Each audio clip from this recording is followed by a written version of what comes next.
Hello दोस्तों, चलिए शुरू करते हैं बीपीएससी स्पेशल का बिहार स्पेशल, बीपीएससी घटना चक्र का बिहार स्पेशल।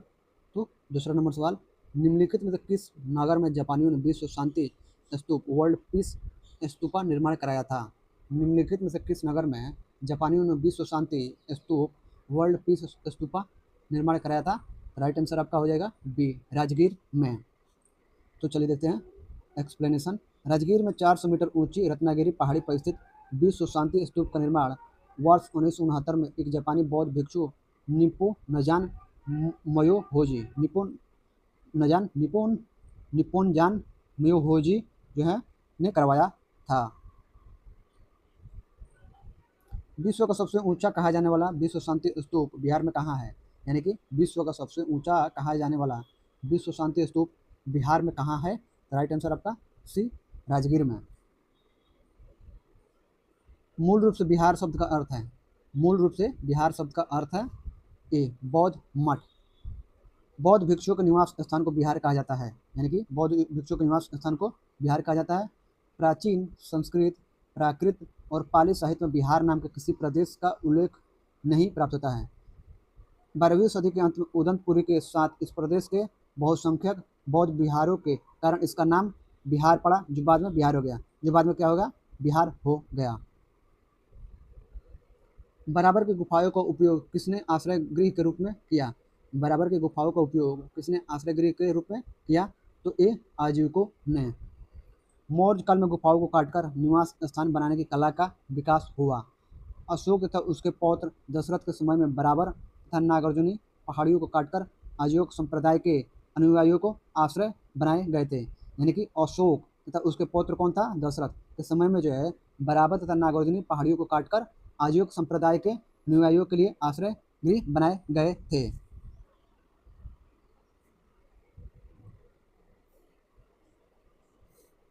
बोध गया में महाबोधि मंदिर बनाया गया है जहाँ बोध गया में महाबोधि मंदिर बनाया गया जहाँ बी, गौतम बुद्ध को ज्ञान प्राप्त हुआ। बोध गया में 6 वर्ष की साधना के पश्चात 35 वर्ष की आयु में महात्मा बुद्ध को वैशाख पूर्णिमा की रात को एक पीपल के वृक्ष के नीचे ज्ञान प्राप्त हुआ। इस स्थल पर मंदिर का निर्माण सम्राट अशोक ने 3री शताब्दी में प्रारंभ किया, परंतु इसका वर्तमान स्वरूप 5वीं से 6वीं शताब्दी ईसा पूर्व में निर्मित हुआ। यह मंदिर पूरी तरह ईंटों से निर्मित है। वर्ष 2002 में यूनेस्को द्वारा इसे विश्व धरोहर स्थल में शामिल किया गया। पाटलिपुत्र में स्थित चंद्रगुप्त का महल मुख्यतः बना था। पाटलिपुत्र में स्थित चंद्रगुप्त का महल मुख्यतः बना था तो सी, लकड़ी का।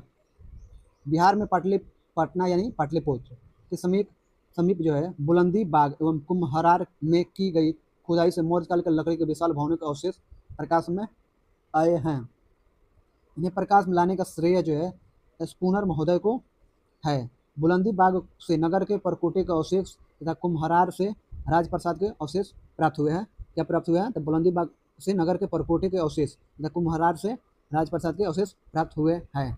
और इनका जो है स्पूनर महोदय को इसका श्रेय दिया जाता है, यानी कि खुदाई में जो सब मिला है तो इसका श्रेय जो है आपका स्पूनर महोदय को दिया जाता है।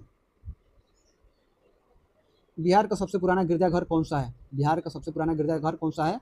तो ए, पादरी की हवेली। पादरी की हवेली जिसे सेंट मैरी चर्च के नाम से भी जाना जाता है। पादरी की हवेली जिसे सेंट मैरी चर्च के नाम से भी जाना जाता है, बिहार का सबसे पुराना जो है बिहार का सबसे पुराना गिरजाघर है। इसका निर्माण जो है मूल रूप से 1713 ईस्वी में पटना में किया गया था। इसका निर्माण जो है मूल रूप से 1713 ईस्वी में पटना में किया गया था।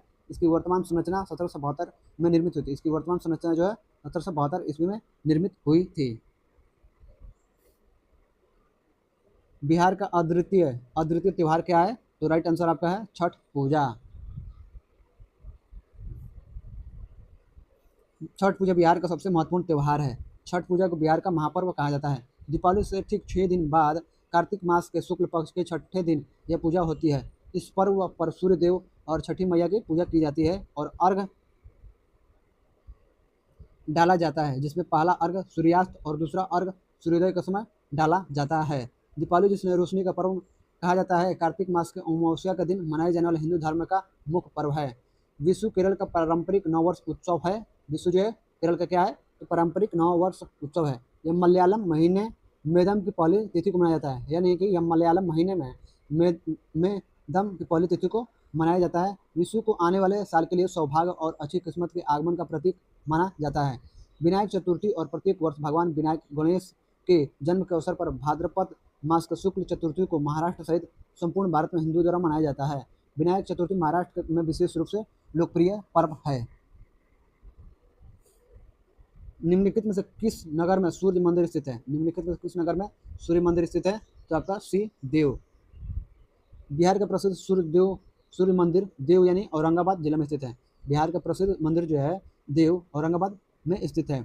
यहाँ पर स्थित एक तालाब जो सूर्य मंदिर के सामने है के बारे में मान्यता है कि यहीं से बिहार के प्रसिद्ध पर्व छठ की शुरुआत हुई थी, यानी कि मान्यता है कि यहीं से जो है प्रसिद्ध छठ पर्व की शुरुआत हुई थी, औरंगाबाद से। बिहार का प्रसिद्ध पशु मेला कार्तिक पूर्णिमा में आयोजित होता है। बिहार का प्रसिद्ध पशु मेला कार्तिक पूर्णिमा में आयोजित होता है। राइट आंसर डी सोनपुर में। 2020 में पूछा गया है, री एग्जाम जो हुआ था 65वीं बीपीएससी उसी में।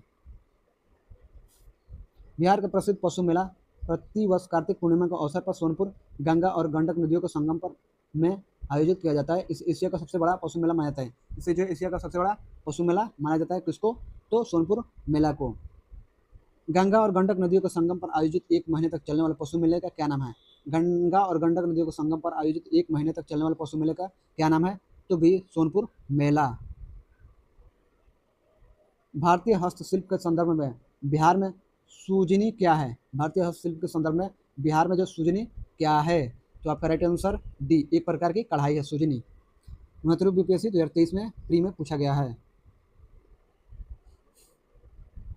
भारतीय हस्तशिल्प के संदर्भ में देखा जाए तो सूजनी एक प्रकार की कढ़ाई है। सूजनी एक प्रकार का कढ़ाई है जिसको जीआई टैग भी प्राप्त हो चुका है, जिसको जो जीआई टैग भी प्राप्त हो चुका है। सूजनी कढ़ाई को सुजानी के नाम से भी जाना जाता है। यह भारत में बिहार के भुसुरा गांव से उत्पन्न कढ़ाई का एक रूप है। यह जो है भारत में बिहार के भुसुरा गांव से उत्पन्न कढ़ाई का एक रूप है। ध्यातव्य है कि इससे प्रारंभ में रजाई एवं कंबल बनाने का एक रूप माना जाता था। ध्यातव्य है कि इससे जो है प्रारंभ में रजाई एवं कंबल बनाने का एक रूप माना जाता था, जिसमें पुरानी साड़ियों और धोतियों को रचनात्मक कैनवास के रूप में उपयोग किया जाता था। जिसमें जो है पुरानी साड़ियों और धोतियों को रचनात्मक कैनवास के रूप में उपयोग किया जाता था। इसमें कपड़े को 3 या 4 बार मोड़ा जाता था। इसमें जो है कपड़े को 3 या 4 बार मोड़ा जाता था और फिर उनमें नयापन लाने के लिए उपयोग किए गए कपड़ों पर सरल टाँके लगाए जाते थे। फिर उनमें नयापन लाने के लिए उपयोग किए गए कपड़ों पर सरल टाँके लगाए जाते थे। सीता माता के विश्व की सबसे लंबी मूर्ति 251 मीटर का निर्माण बिहार के किस जिले में किया जाएगा? सीता माता के विश्व की सबसे लंबी मूर्ति 251 मीटर का निर्माण बिहार के किस जिले में किया जाएगा? तो भी सीतामढ़ी में। 13 फरवरी 2022 को रामायण रिसर्च काउंसिल के नेशनल कोऑर्डिनेटर और जूना अखाड़े के महामंडलेश्वर स्वामी वीरेंद्रानंद जी महाराज द्वारा माता सीता के विश्व की सबसे ऊंची 251 फीट प्रतिमा सीतामढ़ी में स्थापित करने की घोषणा की गई थी। प्रतिमा के साथ ही माता सीता के जीवन पर आधारित एक डिजिटल म्यूजियम तथा अनुसंधान संस्थान और अध्ययन केंद्र का भी निर्माण किया जाएगा। नोट देखते हैं। रामायण रिसर्च काउंसिल ने अपनी गैलरी में माता सीता यानी सीता माता की मूर्ति की ऊंचाई 251 फीट दर्शाई है, जबकि कुछ स्रोतों में उसकी ऊंचाई को त्रुटिवश जो है 251 मीटर दर्शाया गया है।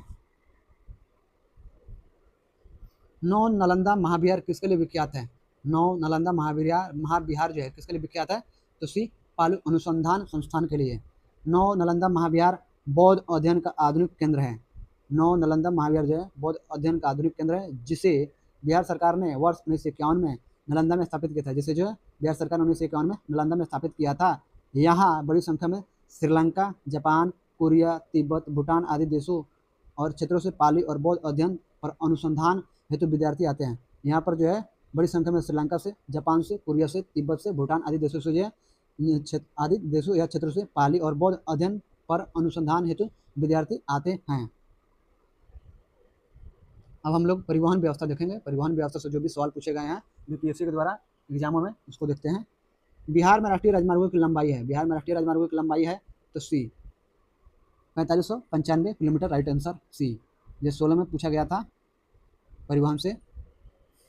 बिहार आर्थिक सर्वेक्षण 2015-16 के अनुसार बिहार में राष्ट्रीय राजमार्गों की लंबाई वर्ष 2001 के 3410 किलोमीटर से बढ़कर वर्ष 2015 में जो है 4595 वर्ष 2015 में क्या हो गया 45 से 95 किलोमीटर हो गए। बिहार आर्थिक सर्वेक्षण 2024-25 के अनुसार सितंबर 2024 की स्थिति के अनुसार बिहार में राष्ट्रीय राजमार्गों की कुल लंबाई जो है 6130 किलोमीटर, 6130 किलोमीटर यानी कि 2024 के आंकड़े के अनुसार।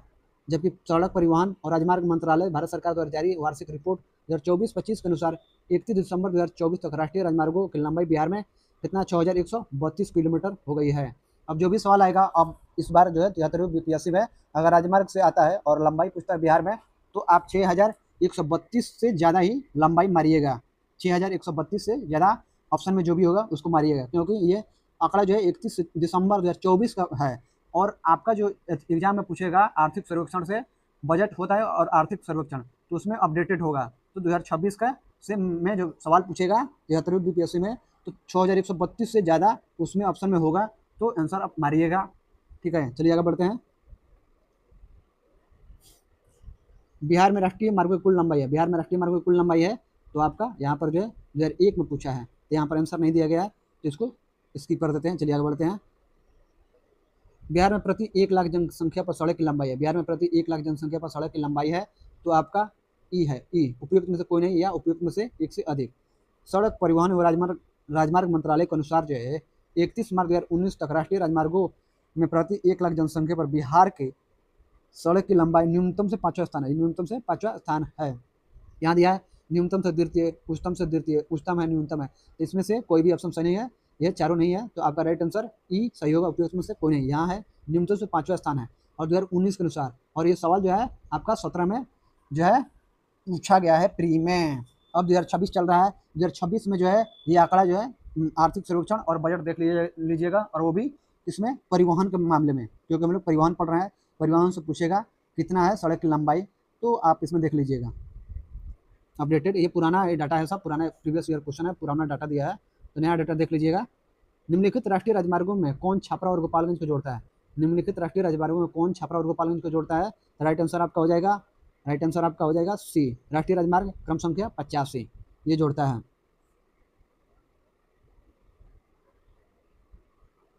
प्रश्न काल में राष्ट्रीय राजमार्ग क्रम संख्या 85 जो है छपरा सिवान गोपालगंज को जोड़ता है। ये जो 85 है राष्ट्रीय राजमार्ग संख्या मतलब 85 है, ये छपरा को, सिवान को और गोपालगंज को जोड़ता है। जबकि राष्ट्रीय राजमार्ग 77 जो है हाजीपुर, सीतामढ़ी और सोनबरसा को, 77 जो है हाजीपुर, सीतामढ़ी और सोनबरसा को, राष्ट्रीय राजमार्ग 84 जो है आरा बक्सर को, राष्ट्रीय राजमार्ग जो है 84 जो है आरा बक्सर को, राष्ट्रीय राजमार्ग 80 जो मोकामा, राजमहल, फरक्का को आपस में जोड़ता था। राष्ट्रीय राजमार्ग जो है 80 जो है मोकामा, राजमहल, फरक्का को आपस में जोड़ता था। सूची 1 राष्ट्रीय राजमार्ग के लक्षण को सूची 2 राष्ट्रीय राजमार्गों की संख्या से सम्मिलित कीजिए तथा सूचियों के नीचे दिए गए कोड का प्रयोग कर सही उत्तर चुनिए। सूची 1 है और सूची 2 है, इसको जो है चुनना है। चलिए देखते हैं।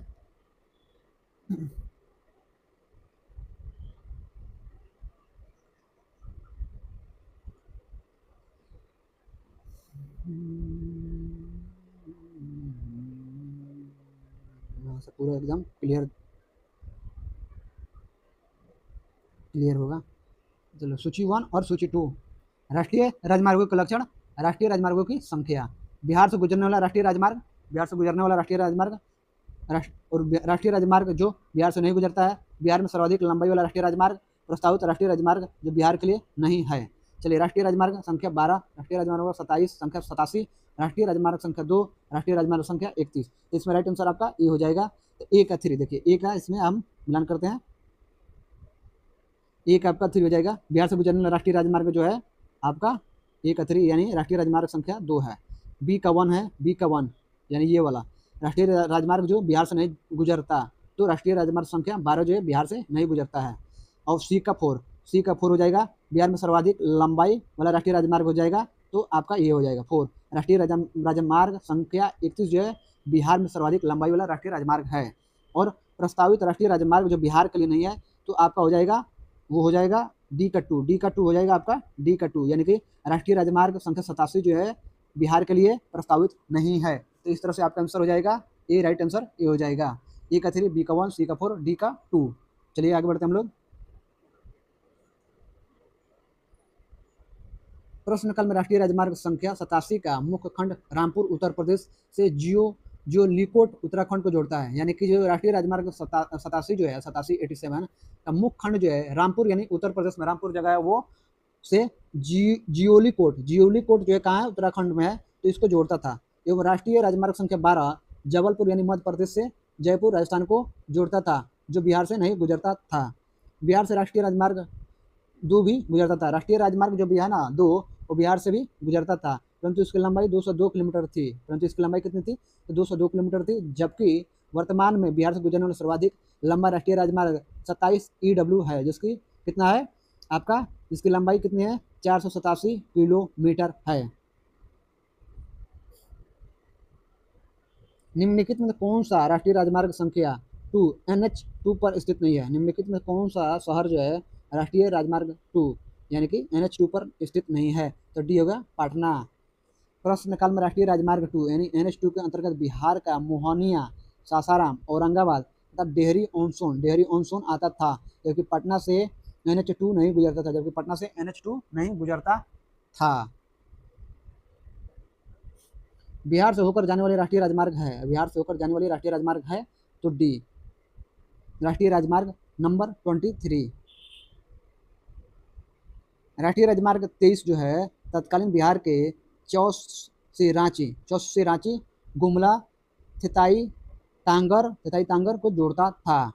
सड़क परिवहन एवं राजमार्ग मंत्रालय द्वारा जारी वार्षिक रिपोर्ट 2024-25 के अनुसार जो है 31 दिसंबर 2024 तक की स्थिति के अनुसार बिहार से गुजरने वाले कुल राष्ट्रीय राजमार्गों की संख्या 56 है। यानी कि बिहार से गुजरने वाले कुल राष्ट्रीय राजमार्गों की संख्या कितनी है, तो 56 है, जिसके बिहार में कुल लंबाई 6132 किलोमीटर है 2024 के आंकड़े के अनुसार। याद रखिएगा, राष्ट्रीय राजमार्ग संख्या 27 EW यानी ईस्ट और वेस्ट, बिहार में लंबाई 487 किलोमीटर है। निम्नलिखित में से कौन सा शहर राष्ट्रीय राजमार्ग 2 NH2 पर स्थित नहीं है, तो पटना, डी। ये इसके पहले हम लोग जो है किए हैं, 2 पर स्थित नहीं, तो पटना नहीं है, बाकी मोहनिया, सासाराम ये सब है। वर्ष 2010 में राष्ट्रीय राजमार्ग के पुनः अंकीकरण के बाद उपयुक्त में से कोई भी शहर राष्ट्रीय राजमार्ग 2 NH2 पर स्थित नहीं है। न्यूनतम राष्ट्रीय राजमार्ग 2 असम के डिब्रूगढ़ के निकट से प्रारंभ होकर मिजोरम में तुईपंग तक जाता है। अभी यहाँ पर कुछ और दिया था ऊपर वाला में, थोड़ा देखते हैं। ये 2011 में पूछा है और इधर 1999 में पूछा है, यानी कि ये जो है आपका 1999 पूछा है, तो यहाँ पर दे रहा है कि आपका जो है, एक मिनट, नहीं ये वाला सवाल नहीं, सवाल नंबर ये 11 का ये भी है, ये वाला, हाँ स्थित नहीं है, तो यहाँ पर डी पटना नहीं दे रहा है। 2011 में यही पूछा है सवाल, और 55 से 53 से 55। चलिए आगे बढ़ते हैं, हम देखते हैं इस सवाल को। ये सेम टू सेम एग्जैक्ट सवाल है, तो यहाँ पर आंसर जो है कुछ और, यहाँ पर आंसर नहीं दे रहा है, उसमें आंसर डी दिया था, पटना दिया था, यहाँ पर नहीं दे रहा है, तो मान के चलिए वही सही है। ये शायद कन्फ्यूजन में नहीं होगा, या हो सकता है कि ये सही हो, चाहे वो गलत हो, ये सही हो। तो चलिए ध्यान देते हैं, हम लोग सिर्फ इसका ऐसे पढ़ते हैं, वर्ष 2010 में इसका एक्सप्लेनेशन पढ़ते हैं। वर्ष 2010 में राष्ट्रीय राजमार्ग के पुनः अंकीकरण के बाद उपयुक्त में से कोई भी शहर राष्ट्रीय राजमार्ग 2 NH2 पर स्थित नहीं है। 2010 के अनुसार न्यूनतम राष्ट्रीय राजमार्ग 2 असम के डिब्रूगढ़ के निकट से प्रारंभ होकर मिजोरम में तुईपंग तक जाता है। तो थोड़ा आप लोग गूगल पर सर्च मार लीजिएगा कि राष्ट्रीय राजमार्ग 2 जो है कहाँ से कहाँ तक मतलब गुजरती है, कहाँ तक जाती है, किस शहर से किस शहर तक जाती है और कहाँ से कहाँ होकर गुजरती है।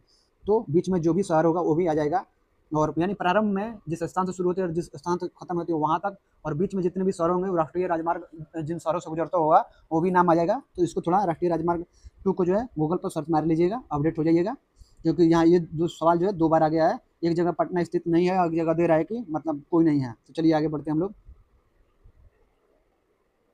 बिहार में निम्नलिखित के द्वारा विमान सेवाएं उपलब्ध कराई जाती है। बिहार में निम्नलिखित के द्वारा विमान सेवाएं उपलब्ध कराई जाती है, तो यहाँ पर भी आंसर नहीं दिया, 2011 में ये भी सवाल पूछा गया है।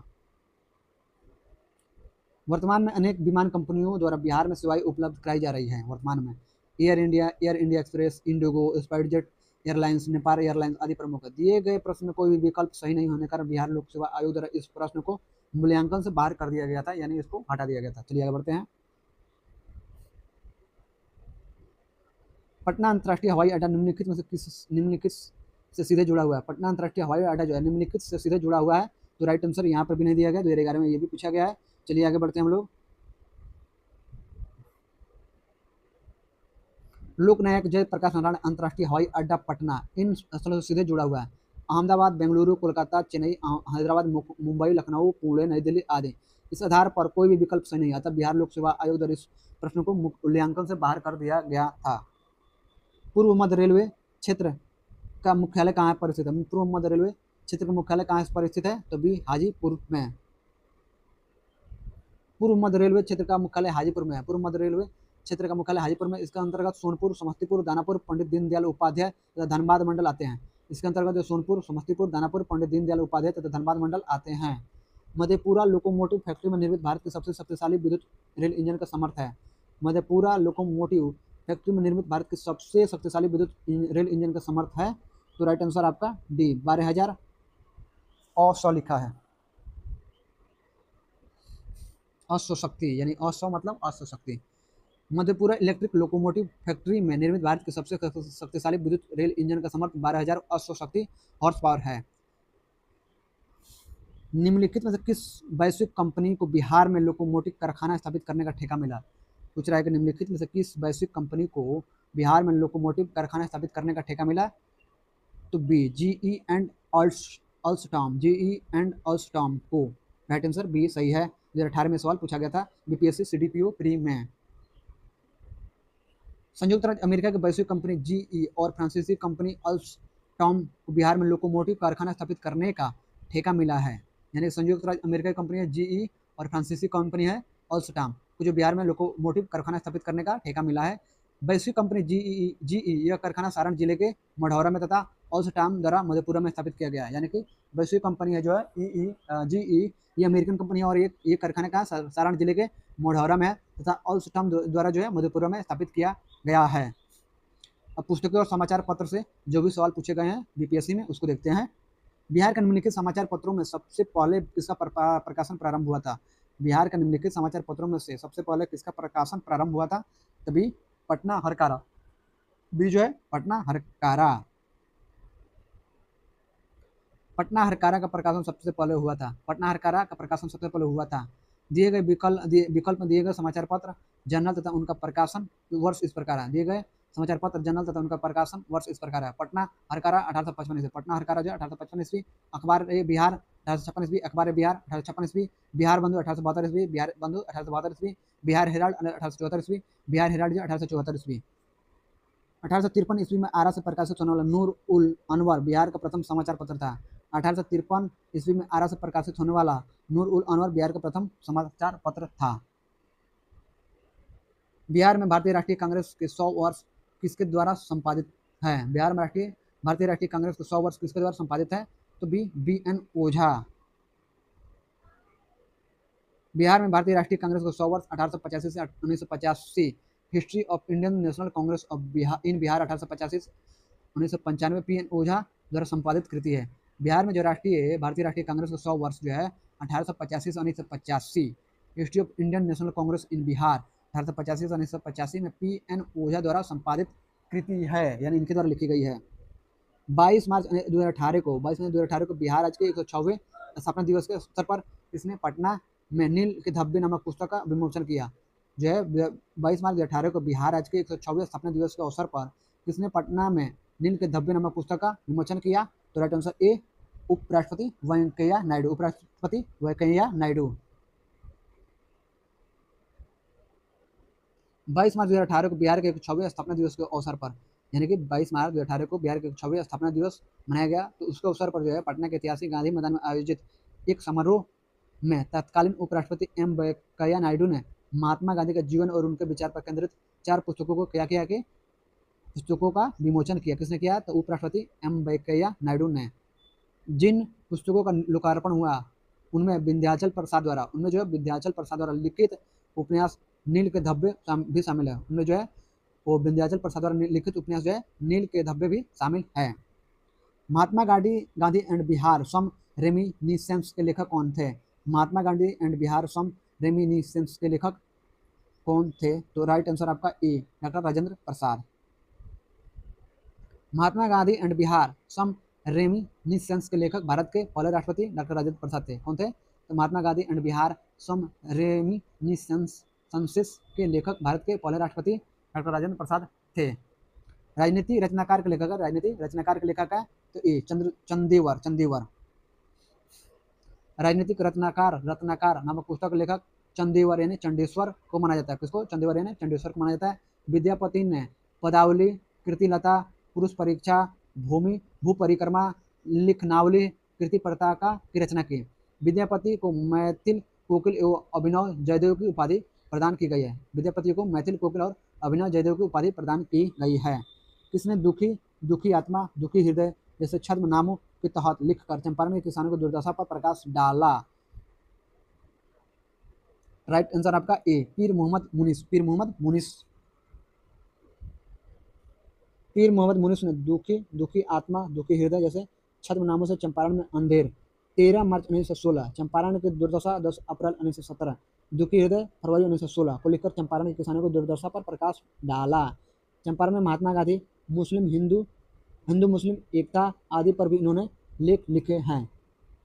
स्वामी सहजानंद सरस्वती ने एक पत्रिका का प्रकाशन किया जिसका नाम था, स्वामी सहजानंद सरस्वती ने एक पत्रिका का प्रकाशन किया जिसका नाम था, तो राइट आंसर बी, हुंकार। ये कृषि किसान पर आधारित था, ये सब कृषि के लिए। स्वामी सहजानंद सरस्वती 1889 से 1915 को भारत में किसान आंदोलन का जनक कहा जाता है। यानी स्वामी सहजानंद का समयकाल है 1889 से 1950 को जो है भारत में किसान आंदोलन का जनक कहा जाता है। वे एक बुद्धिजीवी, लेखक, समाज सुधारक, किसान नेता थे। स्वामी सहजानंद सरस्वती आदि शंकराचार्य संप्रदाय के 10 नामी सन्यासी, अखाड़े के दंडी सन्यासी थे। स्वामी जी ने हुंकार नामक एक पत्रिका का प्रकाशन भी किया। हुंकार नामक एक पत्रिका का प्रकाशन भी किया। किसान क्या करे किसने लिखी? किसान क्या करे किसने लिखी? तो ए, स्वामी सहजानंद सरस्वती। किसान क्या करे नामक पुस्तक 20वीं शती ईस्वी के प्रख्यात किसान नेता स्वामी सहजानंद सरस्वती ने लिखी थी। किसने? तो नेता स्वामी सहजानंद सरस्वती ने लिखी थी। बिहार में सर्चलाइट समाचार पत्र के संपादक कौन थे? बिहार में सर्चलाइट समाचार पत्र के संपादक कौन थे? तो आपके ई, उपयुक्त में से कोई नहीं या उपयुक्त में से एक से अधिक, ये इसमें से कोई भी नहीं थे। बिहार में सर्चलाइट समाचार पत्र का प्रकाशन वर्ष 1918 में डॉक्टर सच्चिदानंद सिन्हा के द्वारा पटना से शुरू किया गया था। यह वर्ष 1918 में अंग्रेजी द्विसाप्ताहिक अखबार के रूप में शुरू हुआ था। वर्ष 1920 में यह त्रिसाप्ताहिक बना एवं वर्ष 1930 से यह दैनिक के रूप में छपने लगा। डॉक्टर राजेंद्र प्रसाद इस समाचार पत्र के संपादकों में से एक थे। मुरली मनोहर प्रसाद दीर्घकालिक तक सर्चलाइट समाचार पत्र के संपादक थे। तो मुरली मनोहर प्रसाद जो है दीर्घकाल तक सर्चलाइट समाचार पत्र के संपादक थे और राजेंद्र प्रसाद जो है इस समाचार पत्र के संपादकों में से एक थे। ये मतलब संपादक इसके रहे हैं सर्चलाइट के। निम्नलिखित में किस अखबार का प्रकाशन पटना से होता था? निम्नलिखित में किस अखबार का प्रकाशन जो पटना से होता था? तो ए, इंडियन नेशन का। वर्ष 1931 में दरभंगा के महाराज Kameshwar Singh the Indian Nation की स्थापना की। वर्ष 1931 में जो है दरभंगा के महाराज कामेश्वर सिंह ने द इंडियन नेशन की स्थापना की। इसका प्रकाशन पटना से होता था। इसका प्रकाशन कहाँ से होता था? तो पटना से होता था। बिहार के प्रमुख समाचार पत्र बिहारी के संपादक थे। बिहार के प्रमुख समाचार पत्र बिहारी के संपादक थे। राइट आंसर डी, बाबू महेश्वर प्रसाद। बिहार के प्रमुख समाचार पत्र बिहारी के संपादक बाबू महेश्वर प्रसाद थे। बिहार के प्रमुख समाचार पत्र बिहारी के संपादक कौन थे? बाबू महेश्वर प्रसाद थे। मदरलैंड को किसने प्रकाशित किया? मदरलैंड को किसने प्रकाशित किया? तो आपका सी, राइट आंसर सी। मदरलैंड नामक साप्ताहिक पत्रिका का प्रकाशन पटना के सदाकत आश्रम से मौलाना मजहरुल हक ने प्रारंभ किया था। किसने? तो मौलाना मजहरुल हक ने पटना के सदाकत आश्रम से मदरलैंड नामक साप्ताहिक पत्रिका का क्या किए थे? प्रकाशन किए थे। सन 1872 ईस्वी में बिहार हेराल्ड आरंभ किया था। सन 1872 ईस्वी में बिहार हेराल्ड आरंभ किया था। राइट आंसर आपका क्या है?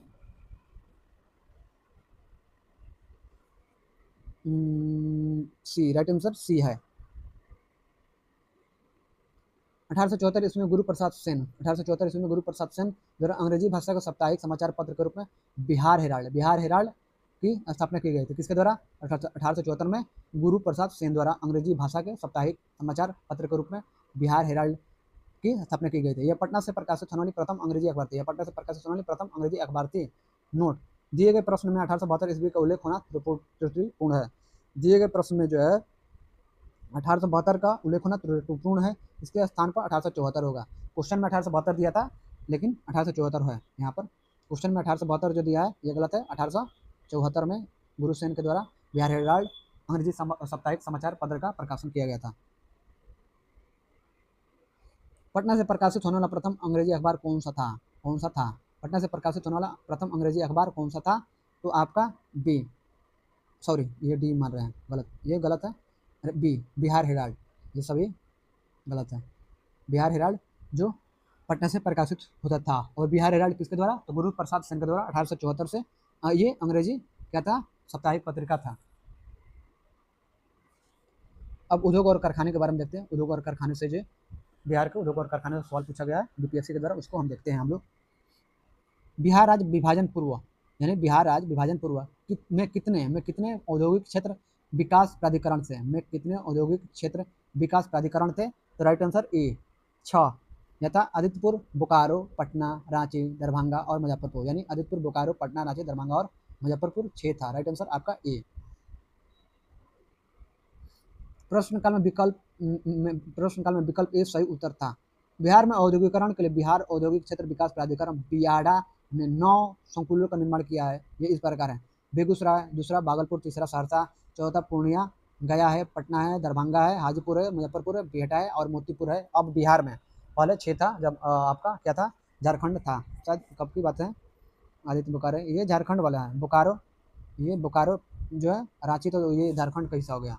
अभी जो है 2011 में ये पूछा गया है। और अभी जो है बिहार में वर्तमान में बेगूसराय है, आपका भागलपुर है, सहरसा है, पूर्णिया है, गया है, पटना है, दरभंगा है, हाजीपुर है, मुजफ्फरपुर है, बिहटा है, मोतीपुर है। तो इसको याद रखिएगा। 9 अथी में क्षेत्रों में बांटा है, बियाडा ने बांटा है, 9 क्षेत्रों में प्राधिकरणों में बांटा है। तो अब 9 हो गया, उस समय आपका 6 था। बिहार में डालमिया नगर किसके लिए प्रसिद्ध है? बिहार में डालमिया नगर किसके लिए प्रसिद्ध है?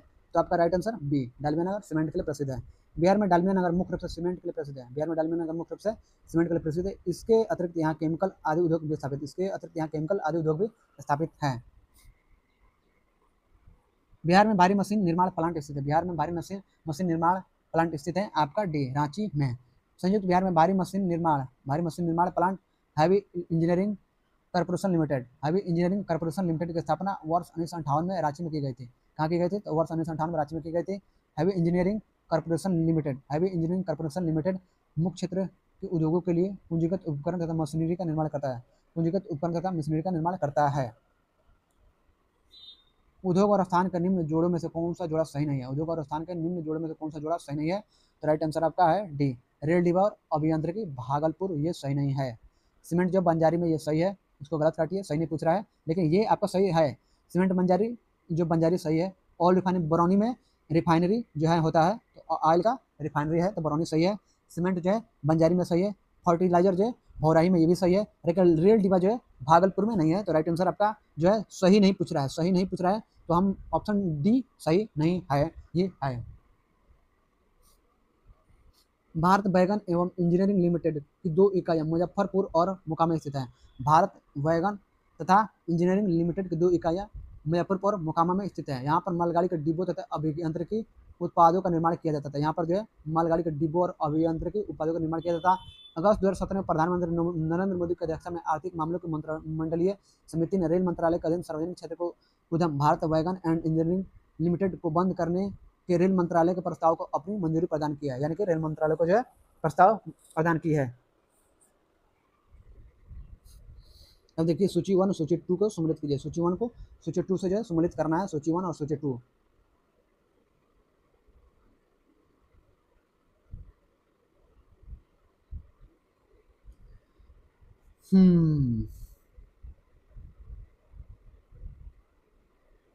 भागलपुर में रेशमी वस्त्र के लिए, ये वस्त्र के लिए फेमस है। बी का वन। और जमुई जो सोना के लिए, जमुई सोना का मिला था, खादान आपका मिला है सोना के लिए।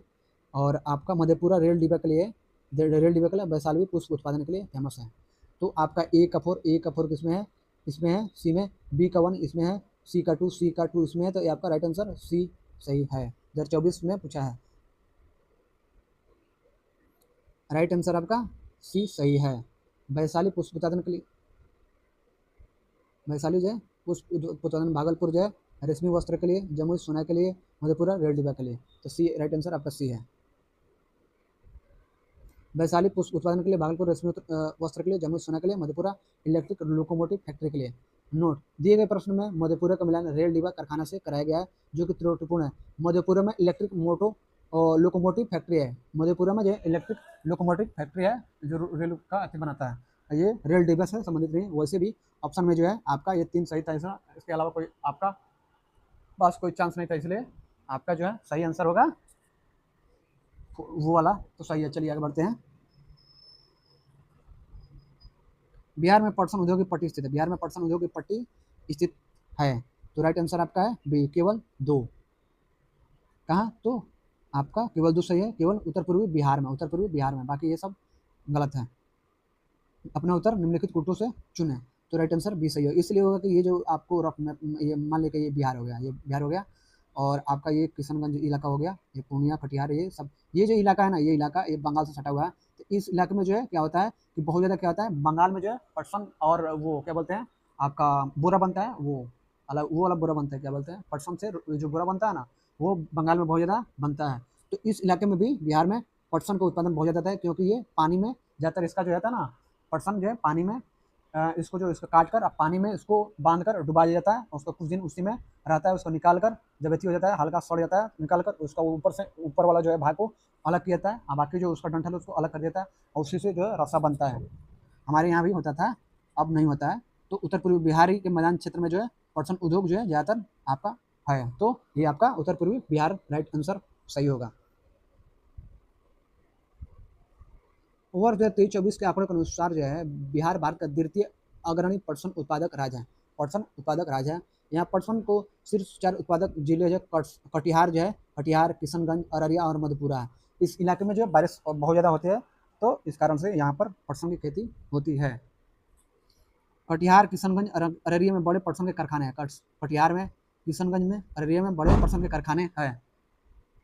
पटसन उद्योग कच्चा माल प्रधान उद्योग है। पटसन उद्योग जो कच्चा माल प्रधान उद्योग है, चूँकि इस उद्योग के लिए स्वच्छ जल तथा प्रचुर एवं सस्ता श्रम आवश्यक है, बिहार के इन क्षेत्रों में इसकी बहुलता है, अतः पटसन उद्योग मुख्यतः इन्हीं क्षेत्रों में केंद्रित है। बिहार के नक्शे में ये उद्योग स्थल उत्तर पूर्वी बिहार मैदान में है। बिहार के नक्शे में ये उद्योग जो है उत्तर पूर्वी बिहार के मैदान में क्या है। यहाँ पर कच्चा माल जो है प्रचुर और सस्ता श्रम है, साथ ही स्वच्छ जल है, क्योंकि बारिश ज़्यादा होता है। बिहार में तेल शोधक कारखाना है, तो आपका सी, बरौनी में। बिहार के बरौनी में तेल शोधक कारखाना है। रांची में भारी मशीन तथा पूर्वी सिंहभूम में इस्पात उद्योग की स्थापना हुई है। रांची में भारी तथा पूर्वी सिंहभूम में इस्पात उद्योग की स्थापना हुई है। बिहार में किस प्रकार के उद्योगों की प्रत्याशा एवं संभावनाएं हैं? बिहार के किस प्रकार के उद्योगों की प्रत्याशा एवं संभावनाएं हैं? तो आपका राइट आंसर ए, उपयुक्त में से कोई नहीं, उपयुक्त में से एक से अधिक, उपयुक्त में से कोई नहीं और उपयुक्त में से एक से अधिक। बिहार में कृषि आधारित उद्योग, वन आधारित उद्योग, बालिका खनन उद्योग, तेल शोधनागार सहित धातु कार्य, रसायन, प्लास्टिक, विद्युत चमड़ा आदि उद्योगों की प्रत्याशा एवं संभावनाएं हैं। बिहार में जो है कृषि आधारित उद्योग है, वन आधारित उद्योग है, बालू खनन वाला उद्योग है, तेल शोधनागार सहित धातु कार्य, रसायन, प्लास्टिक, विद्युत चमड़ा आदि उद्योगों की प्रत्याशा एवं संभावनाएं हैं। बिहार में बरौनी रिफाइनरी किसके सहयोग से बनाया गया था? बिहार में बरौनी रिफाइनरी किसके सहयोग से बनाया गया था? तो राइट आंसर सी, सोवियत रूस के। बिहार स्थित इंडियन ऑयल कॉर्पोरेशन लिमिटेड की बरौनी रिफाइनरी को वर्ष 1965 में राष्ट्र को समर्पित किया था। बिहार में स्थित इंडियन ऑयल कॉर्पोरेशन लिमिटेड की बरौनी रिफाइनरी को वर्ष 1965 में राष्ट्र को समर्पित किया गया था। वर्ष 1964 में स्थापित इस रिफाइनरी को संयुक्त सोवियत संघ वर्तमान रूस के सहयोग से रोमानिया की सीमित भागीदारी के साथ निर्मित किया गया था। वर्ष 1964 में जो स्थापित इस रिफाइनरी को सोवियत संघ वर्तमान रूस के सहयोग से रोमानिया की सीमित भागीदारी के साथ निर्मित किया गया था। बिहार में इस्पात प्लांट स्टील प्लांट का केंद्र कहाँ है? बिहार में इस्पात प्लांट स्टील प्लांट का केंद्र कहाँ है? राइट आंसर ए, धनबाद में। बोकारो स्टील प्लांट पहले बिहार के धनबाद जिले में ही था। बोकारो स्टील प्लांट पहले बिहार के धनबाद जिले में ही था। अब बोकारो अलग जिला बन चुका है। अब जो है बोकारो अलग जिला बन चुका है। यह वर्तमान में झारखंड राज्य में स्थित है। वर्तमान में जो है बिहार के मतलब झारखंड के राज्य में है। यह वर्तमान में जो है झारखंड राज्य में स्थित है। बिहार का एक इस्पात कारखाना है। तो डी, जमशेदपुर में है। 1994 में पूछा था, तो अभी नहीं है। ये 1994 का ये क्वेश्चन है, तो उसमें जमशेदपुर बिहार में ही था, क्योंकि झारखंड और बिहार एक में था, अलग नहीं हुआ था। इस उस समय का ये क्वेश्चन है। तो अभी जो पूछेगा तो ये आपका ऑप्शन में ये सब आएगा ही नहीं, जमशेदपुर तो आएगा ही, देगा ही नहीं। तो चलिए आगे बढ़ते हैं। जमशेदजी नुसरवान जी टाटा ने जमशेदपुर में वर्ष 1907 में एक लौह और इस्पात कारखाने की स्थापना की थी। कब की थी? जमशेदपुर में वर्ष 1907 में इस्पात कारखाने की, लौह और इस्पात कारखाने की स्थापना की। प्रश्नकाल के दौरान जमशेदपुर बिहार का भाग था, 1994 बिहार का भाग था। वर्तमान में झारखंड राज्य में है। बिहार में निम्नलिखित में से कौन रेशम सिल्क का वस्त्र उत्पादक केंद्र है? बिहार में निम्नलिखित में कौन रेशम सिल्क का वस्त्र उत्पादक केंद्र है? तो राइट आंसर आपका सी, भागलपुर सही है। बिहार में भागलपुर को सिल्क सिटी के नाम से जाना जाता है। बिहार में भागलपुर को सिल्क सिटी के नाम से जाना जाता है। यह शहर गंगा नदी के दक्षिण किनारे पर स्थित है। यह शहर जो है गंगा नदी के दक्षिण किनारे पर स्थित है। भागलपुर सेरीकल्चर सिल्क यार्न के निर्माण, भागलपुर जो सेरीकल्चर सिल्क यार्न के निर्माण तथा उनसे बने उत्पादों के लिए विश्व विख्यात है, तथा उनसे बने उत्पादों के लिए क्या है? विश्व विख्यात है। बिहार के किस जिले को सिल्क सिटी के नाम से जाना जाता है? बिहार के किस जिले को सिल्क सिटी के नाम से जाना जाता है? तो सी, भागलपुर को। बिहार में निम्नलिखित में कौन सा वस्त्र उद्योग का केंद्र? बिहार में निम्नलिखित में कौन सा वस्त्र उद्योग का केंद्र है? तो आपका ई, राइट आंसर। उपयुक्त में से कोई नहीं, उपयुक्त में से एक से अधिक। दिए गए विकल्प में बिहार में वस्त्र उद्योग के प्रमुख केंद्र जो है, उद्योग के केंद्र भागलपुर पटना, भागलपुर पटना एक गया है, भागलपुर पटना गया है। बिहार में वस्त्र उद्योग के अंतर्गत हथकरघा, रेशम एवं जूट उद्योग सम्मिलित है। बिहार में हथकरघा, रेशम एवं जूट उद्योग सम्मिलित है। इस प्रकार उपयुक्त प्रश्न में एक से अधिक विकल्प सही होने के कारण सही उत्तर विकल्प ई होगा। उपयुक्त में से एक से अधिक विकल्प सही होने के कारण उपयुक्त जो है विकल्प क्या होगा? सही उत्तर विकल्प ई होगा। बिहार में पहले चीनी मिल स्थापित हुई, बिहार में पहले चीनी मिल स्थापित हुई, तो राइट आंसर आपका ये मढ़ौरा में। ये आज भी है लेकिन पूरा जर्जर हो चुका है, खत्म हो चुका है। पहली आधुनिक चीनी मिल, पहली आधुनिक चीनी मिल वैक्यूम पैन प्रक्रिया का प्रयोग, वैक्यूम पैन प्रक्रिया का प्रयोग वर्ष 1904 में मढ़ौरा सारण जिला में बनी थी। वर्ष 1904 में मढ़ौरा सारण जिला में बनी थी। जबकि बिहार में पारंपरिक तकनीकों पर आधारित चीनी का पहला कारखाना 1840 में ईस्वी में बेतिया में प्रारंभ किया था। यानी कि पारंपरिक तकनीकों पर आधारित चीनी का पहला कारखाना 1840 ईस्वी में बेतिया में प्रारंभ किया गया था। बिहार के उद्योगों का कमिश्नर दफ्तर कहाँ स्थित है? बिहार के उद्योगों का कमिश्नर दफ्तर कहाँ स्थित है? तो right answer A, Patna. Bihar के उद्योगों का कमिश्नर कार्यालय पटना में स्थित है। बिहार के उद्योगों का कमिश्नर कार्यालय पटना में स्थित है। कपिलांश धातु उद्योग की स्थापना कहाँ हुई है? कपिलांश धातु उद्योग की स्थापना कहाँ हुई है? तो राइट आंसर ए, बक्सर जिले का राजपुर। कपिलांश धातु उद्योग की स्थापना बिहार के बक्सर जिला के राजपुर में की गई है। कपिलांश धातु उद्योग प्राइवेट लिमिटेड भारत में centrifugal cast iron pipe, centrifugal cast iron pipe और फिटिंग के निर्माताओं के रूप में अग्रणी और स्थापित नाम है। फिटिंग के निर्माताओं के रूप में अग्रणी और स्थापित नाम है। बिहार में औद्योगिक वित्तीय सहायता प्रदान करने हेतु कौन प्रमुख वित्तीय संस्था है? बिहार में औद्योगिक वित्तीय सहायता प्रदान करने हेतु कौन प्रमुख वित्तीय संस्था है? तो राइट आंसर सी, बिहार राज्य वित्त निगम। बिहार में वो औद्योगिक वित्तीय सहायता प्रदान करने हेतु बिहार राज्य वित्त निगम की स्थापना 1954 में की गई थी। स्थापना जो है 1954 ईस्वी में की गई थी। किसकी? तो बिहार राज्य वित्त निगम की।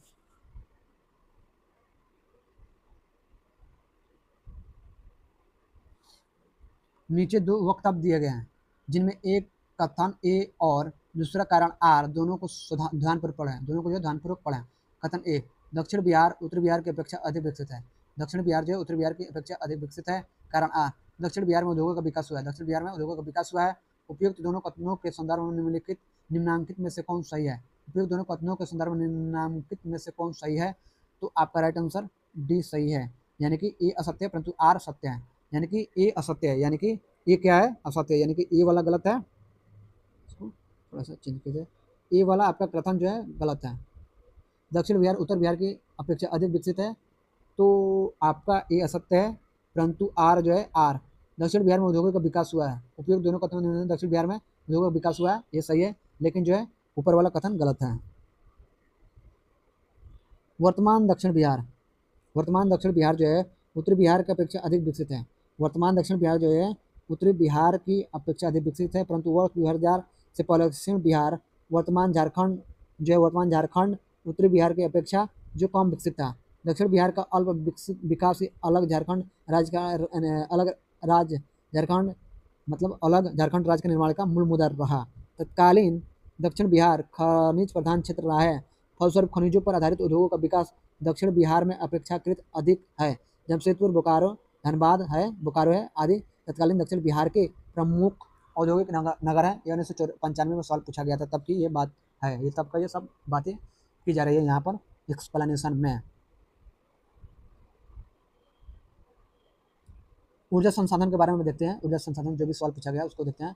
नेपाल की प्रथम बहुराष्ट्रीय पेट्रोल पाइपलाइन बिहार में कहाँ से प्रारंभ होती है? नेपाल की प्रथम बहुराष्ट्रीय पेट्रोल पाइपलाइन बिहार में कहाँ से प्रारंभ होती है? तो ए मोतिहारी से। ये 2020 में सवाल पूछा गया है। नेपाल की प्रथम बहुराष्ट्रीय पेट्रोल पाइपलाइन बिहार में मोतिहारी से प्रारंभ होकर नेपाल के अमलेखगंज तक जाती है। 69 किलोमीटर लंबी इस पाइपलाइन का उद्घाटन नेपाल के तत्कालीन प्रधानमंत्री केपी शर्मा ओली और भारत के प्रधानमंत्री नरेंद्र मोदी ने 10 सितंबर 2019 को किया था। वर्ष 2019 में बिहार राज्य में बिजली क्षमता की उपलब्धता क्या थी? वर्ष 2019 में बिहार राज्य में बिजली क्षमता की उपलब्धता क्या थी? तो ये 4767 मेगावाट 2019 के अनुसार, ये 2020 में पूछा है, तो ये डाटा अब इस्तेमाल मत कीजिएगा। प्रश्न काल में विकल्प ए सही उत्तर था। बिहार आर्थिक सर्वेक्षण 2024-25 के अनुसार राज्य की उत्पादन योजना के अनुसार अनुमानित चरम उपलब्धता वर्ष 2024-25 में 7157 मेगावाट एवं वर्ष 2025-26 में 7463 मेगावाट है। अब जो है वहाँ पर 7463 मेगावाट है अभी 2025-26 में।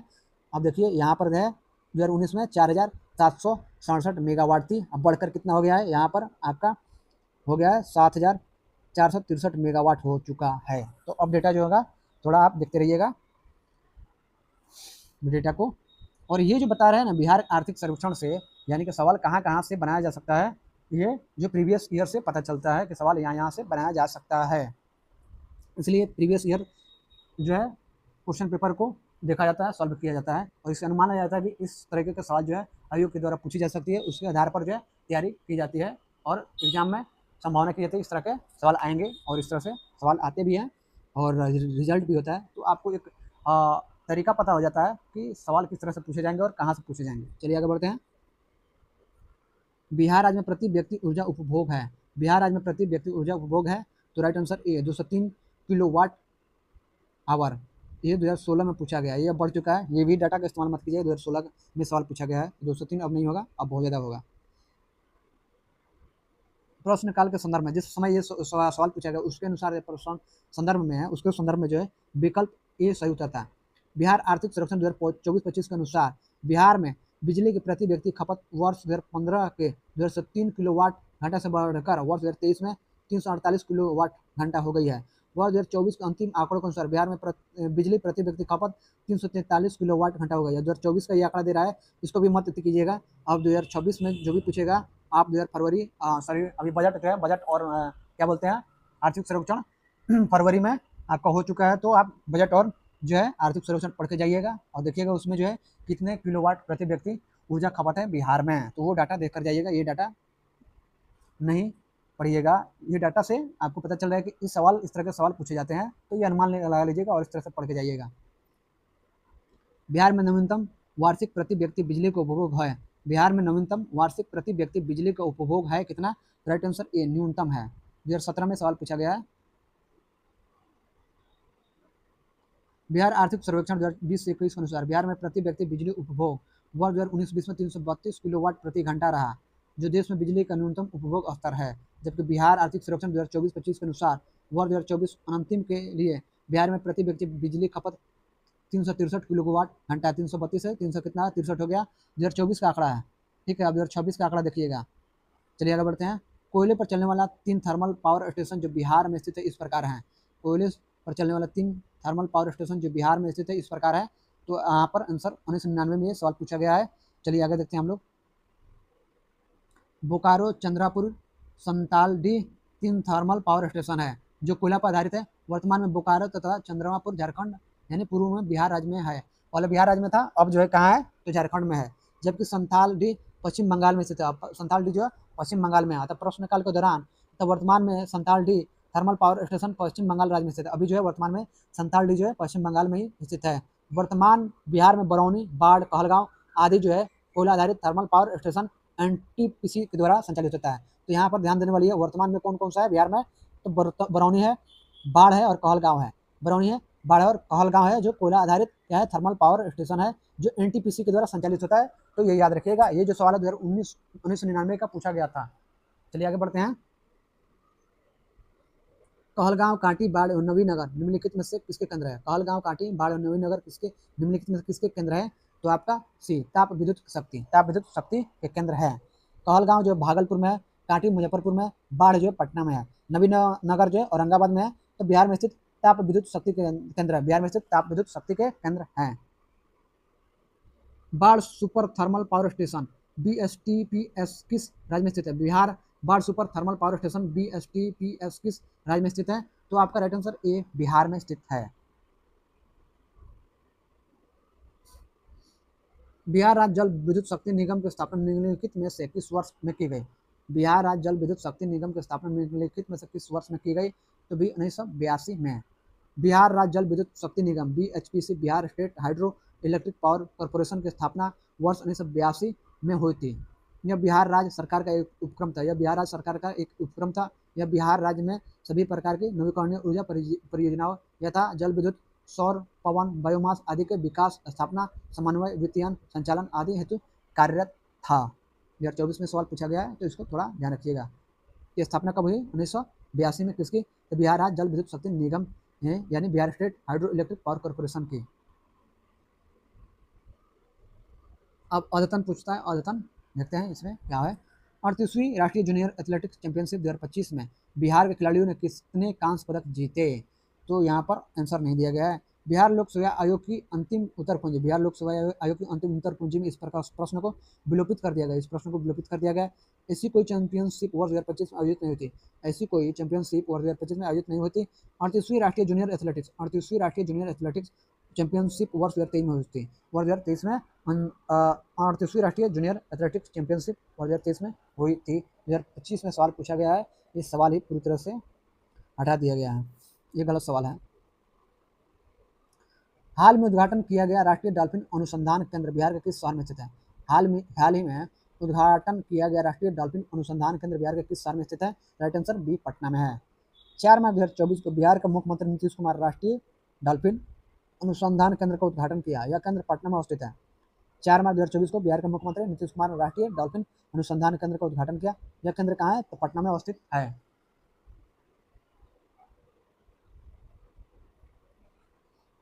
बिहार में किसे 2022 में दादा साहब फाल्के भारतीय टेलीविजन पुरस्कार से सम्मानित किया गया है? बिहार में किसे 2022 में दादा साहब फाल्के भारतीय टेलीविजन पुरस्कार से सम्मानित किया गया है? तो आपका राइट आंसर बी, दीप श्रेष्ठ। 2022 में री एग्जाम जो हुआ था प्री का 64वीं BPSC का, उसमें ये सवाल है, तो बी, दीप श्रेष्ठ। मुंबई में आयोजित Dada Saheb Phalke Indian television award 2022 में पटना के फिल्म अभिनेता और निर्देशक दीप श्रेष्ठ को इस प्रकार से नवाजा गया। यानी कि 2022 में पटना के फिल्म अभिनेता और निर्देशक जो है दीप श्रेष्ठ को इस पुरस्कार से नवाजा गया। दीपक देसाई को उनकी कविता संग्रह यादों के गुब्बारे के लिए Dada Saheb Phalke Indian television award 2025 से सम्मानित किया गया। Dada Saheb Phalke Indian television award 2025 से सम्मानित किया गया। किस राज्य में रक्षाबंधन को वृक्ष सुरक्षा दिवस के रूप में मनाया जाता है? किस राज्य में रक्षाबंधन को वृक्ष सुरक्षा दिवस के रूप में मनाया जाता है? राइट आंसर आपका सी, बिहार में।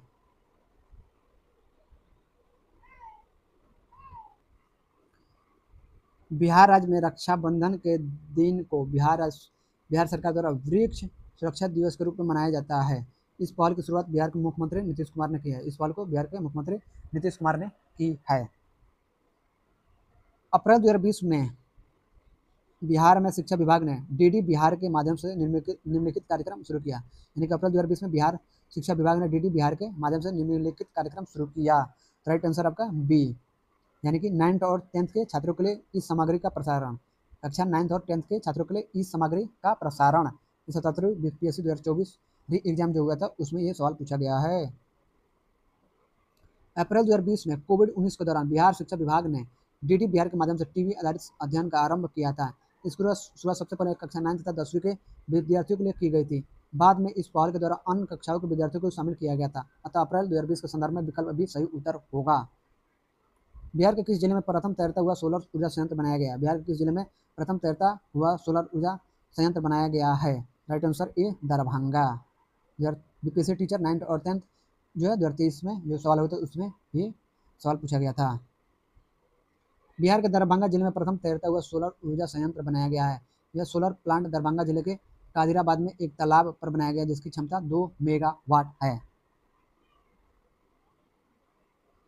बिहार में विष्णुपद योजना के अंतर्गत पर्यटन को बढ़ावा देने के लिए 2024 के केंद्रीय बजट में निम्नलिखित में किस केंद्र को प्रस्तावित किया गया है? तो राइट आंसर आपका डी, गया। 2024 में पूछा गया प्री में।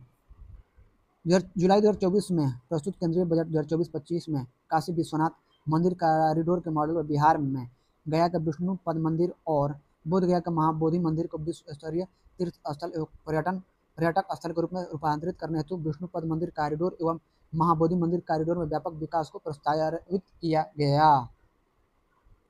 बिहुला महोत्सव बिहार विशेष रूप से प्रत्येक वर्ष अगस्त के महीने में बिहार के निम्नलिखित में किस जिले में रहता है?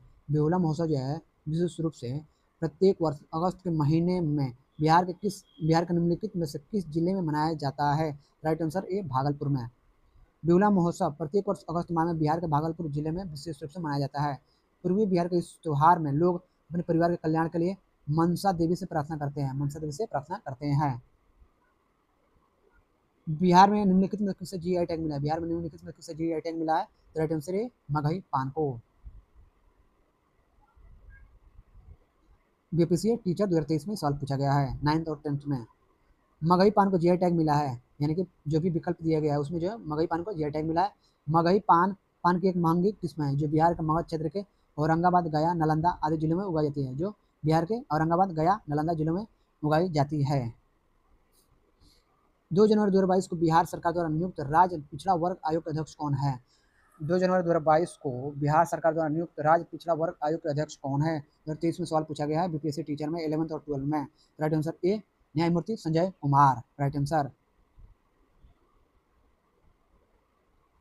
न्यायमूर्ति संजय कुमार को 2 जनवरी 2022 को बिहार सरकार द्वारा पिछड़ा वर्ग आयोग का अध्यक्ष नियुक्त किया गया। 5 जनवरी 2022 को उन्होंने पदभार ग्रहण किया। 5 जनवरी 2022 को उन्होंने पदभार ग्रहण किया। बिहार सरकार ने किस वर्ष तक कार्बन उत्सर्जन कम कर बिहार राज्य को प्रदूषण मुक्त बनाने की योजना बनाई है? बिहार सरकार ने किस वर्ष तक कार्बन उत्सर्जन कम कर बिहार राज्य को प्रदूषण मुक्त बनाने की योजना बनाई है? तो राइट आंसर इसमें नहीं दिया गया। 69वीं बीपीएससी 2023 में ये पूछा गया सवाल है। चलिए इसका एक्सप्लेनेशन देखते हैं। बिहार सरकार ने वर्ष 2040 तक कार्बन उत्सर्जन कम करके राज्य को प्रदूषण मुक्त बनाने के उद्देश्य से संयुक्त राष्ट्र पर्यावरण कार्यक्रम यूनाइटेड नेशन इन्वायरमेंट प्रोग्राम के साथ समझौता ज्ञापन पर हस्ताक्षर किया। दिए गए विकल्पों में वर्ष 2040 का जिक्र नहीं है, इसलिए कोई भी विकल्प सत्य नहीं होगा। इसलिए बीपीएससी ने इस प्रश्न को मूल्यांकन से बाहर कर दिया। पटना उच्च न्यायालय के मुख्य न्यायाधीश कौन थे जिन्होंने जुलाई 2019 में बिहार के राज्यपाल के रूप में श्री फागू चौहान को पद की शपथ दिलाई? तो आपके राइट आंसर बी, माननीय एपी शाही। माननीय एपी शाही 29 जुलाई 2019 को बिहार का नवनियुक्त राज्यपाल फागू चौहान को पटना उच्च न्यायालय के तत्कालीन मुख्य न्यायाधीश एपी शाही ने पद की शपथ दिलाई। उड़ीसा हाई कोर्ट के वरिष्ठ न्यायाधीश संगम कुमार साहू को पटना उच्च न्यायालय का नया मुख्य न्यायाधीश बनाया गया है। एनडीएमए ने अप्रैल 2018 में सीबीआरएन इमरजेंसी पर आधारित मॉक ड्रिल का अभ्यास किस एयरपोर्ट पर किया? तो right answer B, LNJP Patna. 2018 में पूछा गया था बीपीएससी में, 64वीं बीपीएससी में। एनडीएमए ने अप्रैल 2018 में सीबीआरएन इमरजेंसी पर आधारित मॉक ड्रिल का अभ्यास प्रकाश नारायण अंतर्राष्ट्रीय हवाई अड्डा पटना पर किया। इस अभ्यास को airport authority of India (AAI) और institute of nuclear medicine and allied sciences (INMAS) के सहयोग से संपन्न किया गया। बिहार के छपरा निर्वाचन क्षेत्र में लोकसभा चुनाव 2024 में कब रद्द किए गए और पुनः मतदान हुआ?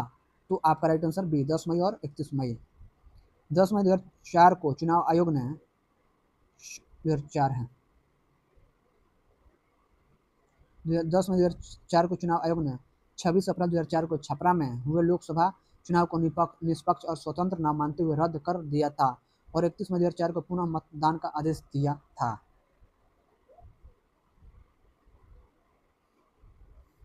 हाल ही में बिहार में हुई नरसंहार की घटना जिसमें लगभग 40 लोग मारे गए, यह घटना कहाँ हुई? तो ये गया के निकट 1992 में पूछा गया था सवाल। 12 फरवरी 1992 को गया के निकट 12 में हुए नरसंहार में 35 व्यक्ति मारे गए थे। यह भी प्रश्न त्रुटिवश लगभग 40 पूछा गया है। किस भारतीय राज्य में कालाजार बीमारी काफ़ी फैली हुई है? किस भारतीय राज्य में कालाजार बीमारी काफ़ी फैली हुई है? तो भी बिहार में 1992 में सवाल पूछा गया था, उस समय ये हुआ था। वर्ष 1991 में बिहार में कालाजार की बीमारी फैली थी। कालाजार का वैज्ञानिक नाम विसरल लिस्मेनियासिस है। कालाजार का वैज्ञानिक नाम विसरल लिस्मेनियासिस है। निम्नलिखित में से कौन बिहार विधानसभा से राज्यसभा के लिए चुने गए? निम्नलिखित में से कौन जो है बिहार विधानसभा से राज्यसभा के लिए चुने गए? तो डी, इनमें से कोई नहीं। प्रश्नकाल के समय इनमें से कोई भी राज्यसभा का सदस्य नहीं है। बिहार से वर्तमान राज्यसभा सदस्य हैं डॉक्टर फैयाज अहमद, सतीश चंद्र दुबे, प्रेम चंद्र गुप्ता, धर्मशिला गुप्ता, हरिवंश नारायण सिंह, संजय कुमार झा, मनोज कुमार झा, उपेंद्र कुशवाहा, मनन कुमार मिश्रा, खीरू महतो, शंभू शरण पटेल, डॉक्टर भीम सिंह, अमरिंदर धारी सिंह, अखिलेश प्रसाद सिंह, रामनाथ ठाकुर, संजय यादव। भारत की प्रथम डॉल्फिन वेधशाला कहाँ बनाई जा रही है? भारत की प्रथम डॉल्फिन वेधशाला कहाँ बनाई जा रही है? तो राइट आंसर आपका सी, बिहार में। 2020 में सवाल पूछा गया, री एग्जाम हुआ था बीपीएससी प्री का। भारत की प्रथम डॉल्फिन वेधशाला विक्रमशिला गंगेटिक डॉल्फिन अभ्यारण्य बिहार के भागलपुर जिले में स्थापित की जा रही है। भारत की प्रथम डॉल्फिन वेधशाला जो विक्रमशिला गंगेटिक डॉल्फिन अभ्यारण्य बिहार के भागलपुर जिले में स्थापित की जा रही है। बिहार के किस व्यक्ति को 26 जनवरी 2021 को पद्म भूषण पुरस्कार प्रदान किया गया? बिहार के किस व्यक्ति को 26 जनवरी 2021 को पद्म भूषण पुरस्कार प्रदान किया गया? तो आपका आंसर नहीं दिया गया, चलिए देखते हैं। मृदुला सिन्हा को, रामचंद्र देवी को, रामविलास पासवान मरणोपरांत या रामचंद्र मांझी को? देखते हैं क्या है। तो आपका जो है राइट आंसर क्या होगा? 25 जनवरी 2021 को पूर्व केंद्रीय मंत्री रामविलास पासवान को मरणोपरांत जो पद्म भूषण प्रदान करने की घोषणा की गई थी। यह अवार्ड उनके पुत्र चिराग पासवान ने 9 नवंबर 2021 को राष्ट्रपति भवन में आयोजित समारोह के दौरान ग्रहण किया। ध्यातव्य है कि अक्टूबर 2020 को हृदय संबंधी बीमारी की वजह से उनकी मृत्यु हो गई। वह नरेंद्र मोदी के नेतृत्व में बनी सरकार में उपभोक्ता कार्य, खाद्य एवं सार्वजनिक वितरण मंत्रालय के कैबिनेट मंत्री थे। रामविलास पासवान वर्ष 1977 में जनता पार्टी के टिकट से हाजीपुर से लोकसभा चुनाव जीतकर प्रथम बार संसद पहुंचे थे। 1977 में जनता पार्टी के टिकट से हाजीपुर से लोकसभा चुनाव जीतकर प्रथम बार संसद पहुंचे थे। नोट, पद्म पुरस्कारों की घोषणा गणतंत्र दिवस की पूर्व संध्या पर अर्थात 25 जनवरी को किया जाता है। कब किया था? 25 जनवरी को। किसकी? तो पद्म पुरस्कारों की घोषणा। अतः दिए गए प्रश्न में 26 जनवरी 2021 का उल्लेख होना त्रुटिपूर्ण है। इसके स्थान पर 25 जनवरी 2021 होना चाहिए। 26 जनवरी 2021 को बिहार के कितने लोगों को विभिन्न क्षेत्र में पद्मश्री पुरस्कार से नवाजा गया? तो राइट आंसर यहाँ पर नहीं दिया गया है। 25 जनवरी 2021 को बिहार के निम्नलिखित 4 व्यक्तियों को पद्मश्री सम्मान से सम्मानित किए जाने की घोषणा की गई थी, जो इस प्रकार है। डॉक्टर दिलीप कुमार सिंह, दुलारी देवी, स्वर्गीय मृदुला सिन्हा, रामचंद्र मांझी। 25 जनवरी 2025 को बिहार के 7 हस्तियों को पद्म पुरस्कार प्रदान करने की घोषणा की गई थी। इसमें लोक गायिका शारदा सिन्हा मरणोपरांत तथा बिहार के पूर्व उप मुख्यमंत्री सुशील कुमार मोदी मरणोपरांत को क्रमशः पद्म विभूषण तथा पद्म भूषण एवं किशोर कुणाल मरणोपरांत भीम सिंह, भावेश, निर्मला देवी, हेमंत कुमार, विजय नित्यानंद सुरेश्वर जी महाराज को पद्म श्री सम्मान से सम्मानित करने की घोषणा की गई थी। चिकित्सा के क्षेत्र में उत्कृष्ट योगदान के लिए 26 जनवरी 2021 को बिहार के किस व्यक्ति को पद्मश्री पुरस्कार प्रदान किया गया? चिकित्सा के क्षेत्र में उत्कृष्ट योगदान के लिए 26 जनवरी 2021 को बिहार के किस व्यक्ति को पद्मश्री पुरस्कार प्रदान किया गया? तो राइट आंसर यहाँ पर नहीं दिया गया है। तो चलिए देखते हैं। चिकित्सा के क्षेत्र में उत्कृष्ट योगदान के लिए 9 नवंबर 2021 को डॉक्टर दिलीप कुमार सिंह को पद्मश्री पुरस्कार प्रदान किया गया। इसकी घोषणा 25 जनवरी 2021 को की गई थी। पद्मश्री पुरस्कार करते समय दिलीप कुमार सिंह की उम्र 52 वर्ष थी। इस उम्र में भी वो भागलपुर जिले के पीरपैंती प्रखंड के सिरमारी गांव में मरीजों को दवाइयाँ देते हैं। इनमें से बिहार के किस व्यक्ति ने दादा साहब फाल्के पुरस्कार प्राप्त किया है? इनमें से बिहार के किस व्यक्ति ने दादा साहब फाल्के पुरस्कार प्राप्त किया है? Right answer A, Ashok Kumar. Bihar के निवासी अभिनेता अशोक कुमार को भारतीय सिनेमा में योगदान के लिए वर्ष 1988 में दादा साहब फाल्के पुरस्कार तथा वर्ष 1999 में पद्म भूषण सम्मान से सम्मानित किया गया। उन्हें वर्ष 1963 में राखी फिल्म के लिए film fair best actor award से सम्मानित किया गया था। भारत के किस पत्रकार और मीडिया व्यक्तित्व ने, जो बिहार मूल से हैं, वर्ष 2019 में मैग्सेसे पुरस्कार प्राप्त किया? तो right answer B, Ravish Kumar. 2022 में पूछा गया है। वर्ष 19 में एनडीटी टीवी के तत्कालीन टीवी पत्रकार रवीश कुमार को वर्ष 2019 के रेमन मैग्सेसे पुरस्कार से सम्मानित किया गया था। रवीश कुमार ने अपने प्रसिद्ध कार्यक्रम प्राइम टाइम के जरिए राष्ट्रीय और क्षेत्रीय महत्व के सामाजिक, आर्थिक और राजनीतिक मुद्दों को प्रमुखता से उठाया। रवीश कुमार बिहार के पूर्वी चंपारण जिले से है। बिहार के किस गरीब लड़की ने अपने समुदाय के लोगों के उत्थान के लिए किए गए उत्कृष्ट कार्यों के लिए विश्व महिलाओं के शिखर फाउंडेशन से woman creativity in rural life award प्राप्त किया? तो राइट आंसर बी, छोटी कुमारी सिंह। बिहार के छोटी कुमारी सिंह को राज्य के मुसहर समुदाय के उत्थान के लिए किए गए उत्कृष्ट कार्यों के लिए स्विट्जरलैंड आधारित वुमेन्स वर्ल्ड समिट फाउंडेशन द्वारा prize for women's creativity in rural life से सम्मानित किया गया। इनमें से बिहार के किस व्यक्ति को भारत रत्न से सम्मानित किया गया? मुसहर समुदाय जो है मेरे यहाँ है गोपालगंज में, आपका पश्चिमी चंपारण यानी गंडक नदी के बगल में आपका मोहम्मदपुर है। मोहम्मदपुर में मुसहर गांव में मुसहर लोग रहते हैं, मेरे यहाँ है मुसहर समुदाय। इनमें से बिहार के किस व्यक्ति को भारत रत्न से सम्मानित किया गया है? Right answer A, Rajendra Prasad. प्रश्नकाल के संदर्भ में विकल्प ए सही उत्तर था। भारत के प्रथम राष्ट्रपति डॉक्टर राजेंद्र प्रसाद को वर्ष 1962 में भारत के सर्वोच्च सम्मान भारत रत्न से सम्मानित किया गया था।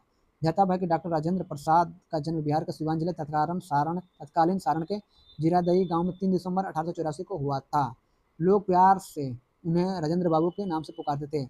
उनके पिता का नाम महादेव सहाय, माता का नाम कमलेश्वरी देवी था। वह 2024 में बिहार के पूर्व मुख्यमंत्री कर्पूरी ठाकुर को भी भारत रत्न प्रदान किया गया। अतः वर्तमान संदर्भ में विकल्प ई सही उत्तर होगा।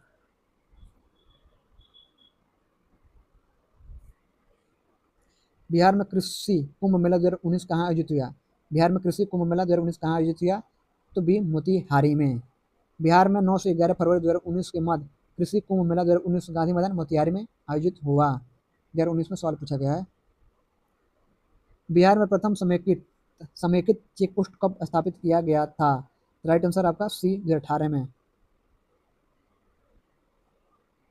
बिहार में प्रथम समेकित चेक पोस्ट 7 अप्रैल 2018 को स्थापित किया गया। वर्ष 2019 में भारत सरकार ने विदेश मंत्रालय के जरिए वित्तीय सहायता प्रदान करने के लिए नेपाल में बीरगंज और विराटनगर निर्माण के लिए हरी झंडी दी थी।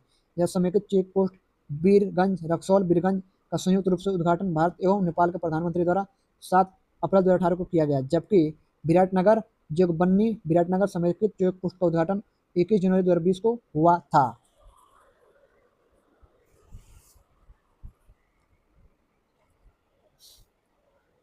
सोलह मार्च 2018 को उप मुख्यमंत्री सुशील कुमार मोदी ने बिहार के किस नगर में राज्य के प्रथम स्टार्टअप हब का उद्घाटन किया?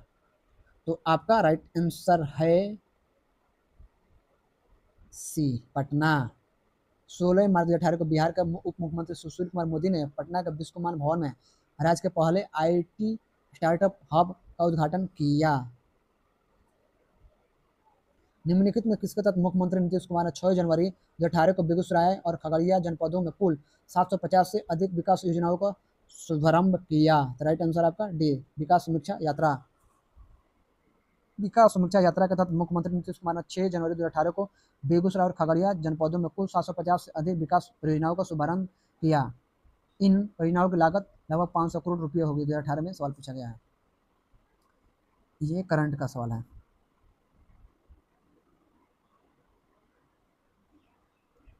विश्व का प्रथम लिंग साहित्य महोत्सव आयोजित किया गया? राइट आंसर ए, पटना में। विश्व का पहला लिंग साहित्य महोत्सव जेंडर लिटरेचर फेस्टिवल अप्रैल 2017 में पटना बिहार में आयोजित किया गया। इस उत्सव का मुख्य उद्देश्य विचारों का आदान प्रदान करने और उन्हें बांटने, लिंग साहित्य के क्षेत्र में प्रसिद्ध लोगों के अनुभवों को जानने के लिए एक मंच प्रदान करना है। 10 अप्रैल 2018 को प्रधानमंत्री नरेंद्र मोदी ने स्वेच्छाग्रहियों के राष्ट्रीय सम्मेलन को कहाँ संबोधित किया? Right answer A, Motihari. 10 अप्रैल 2018 को प्रधानमंत्री नरेंद्र मोदी ने स्वच्छाग्रहियों के राष्ट्रीय सम्मेलन को बिहार के मोतिहारी में संबोधित किया। यह सम्मेलन चंपारण में महात्मा गांधी के नेतृत्व में हुए सत्याग्रह के शताब्दी समारोह के एक अंग के रूप में आयोजित किया गया। एक रिपोर्ट के अनुसार दिसंबर 2017 से फरवरी 2018 के मध्य 4G सिग्नलों की उपलब्धता की दृष्टि से देश के 20 शहरों में पटना का स्थान है तो प्रथम है। ओपन सिग्नल रिपोर्ट के अनुसार दिसंबर 2017 से फरवरी 2018 के मध्य 4G सिग्नलों की उपलब्धता की दृष्टि से देश के 20 शहरों में पटना प्रथम स्थान पर है। सुलभ इंटरनेशनल ने बिहार के किस नगर में सस्ती दर पर पेयजल उपलब्ध कराने हेतु सुलभ जल प्रोजेक्ट प्रारंभ किया है? Right answer C, Darbhanga.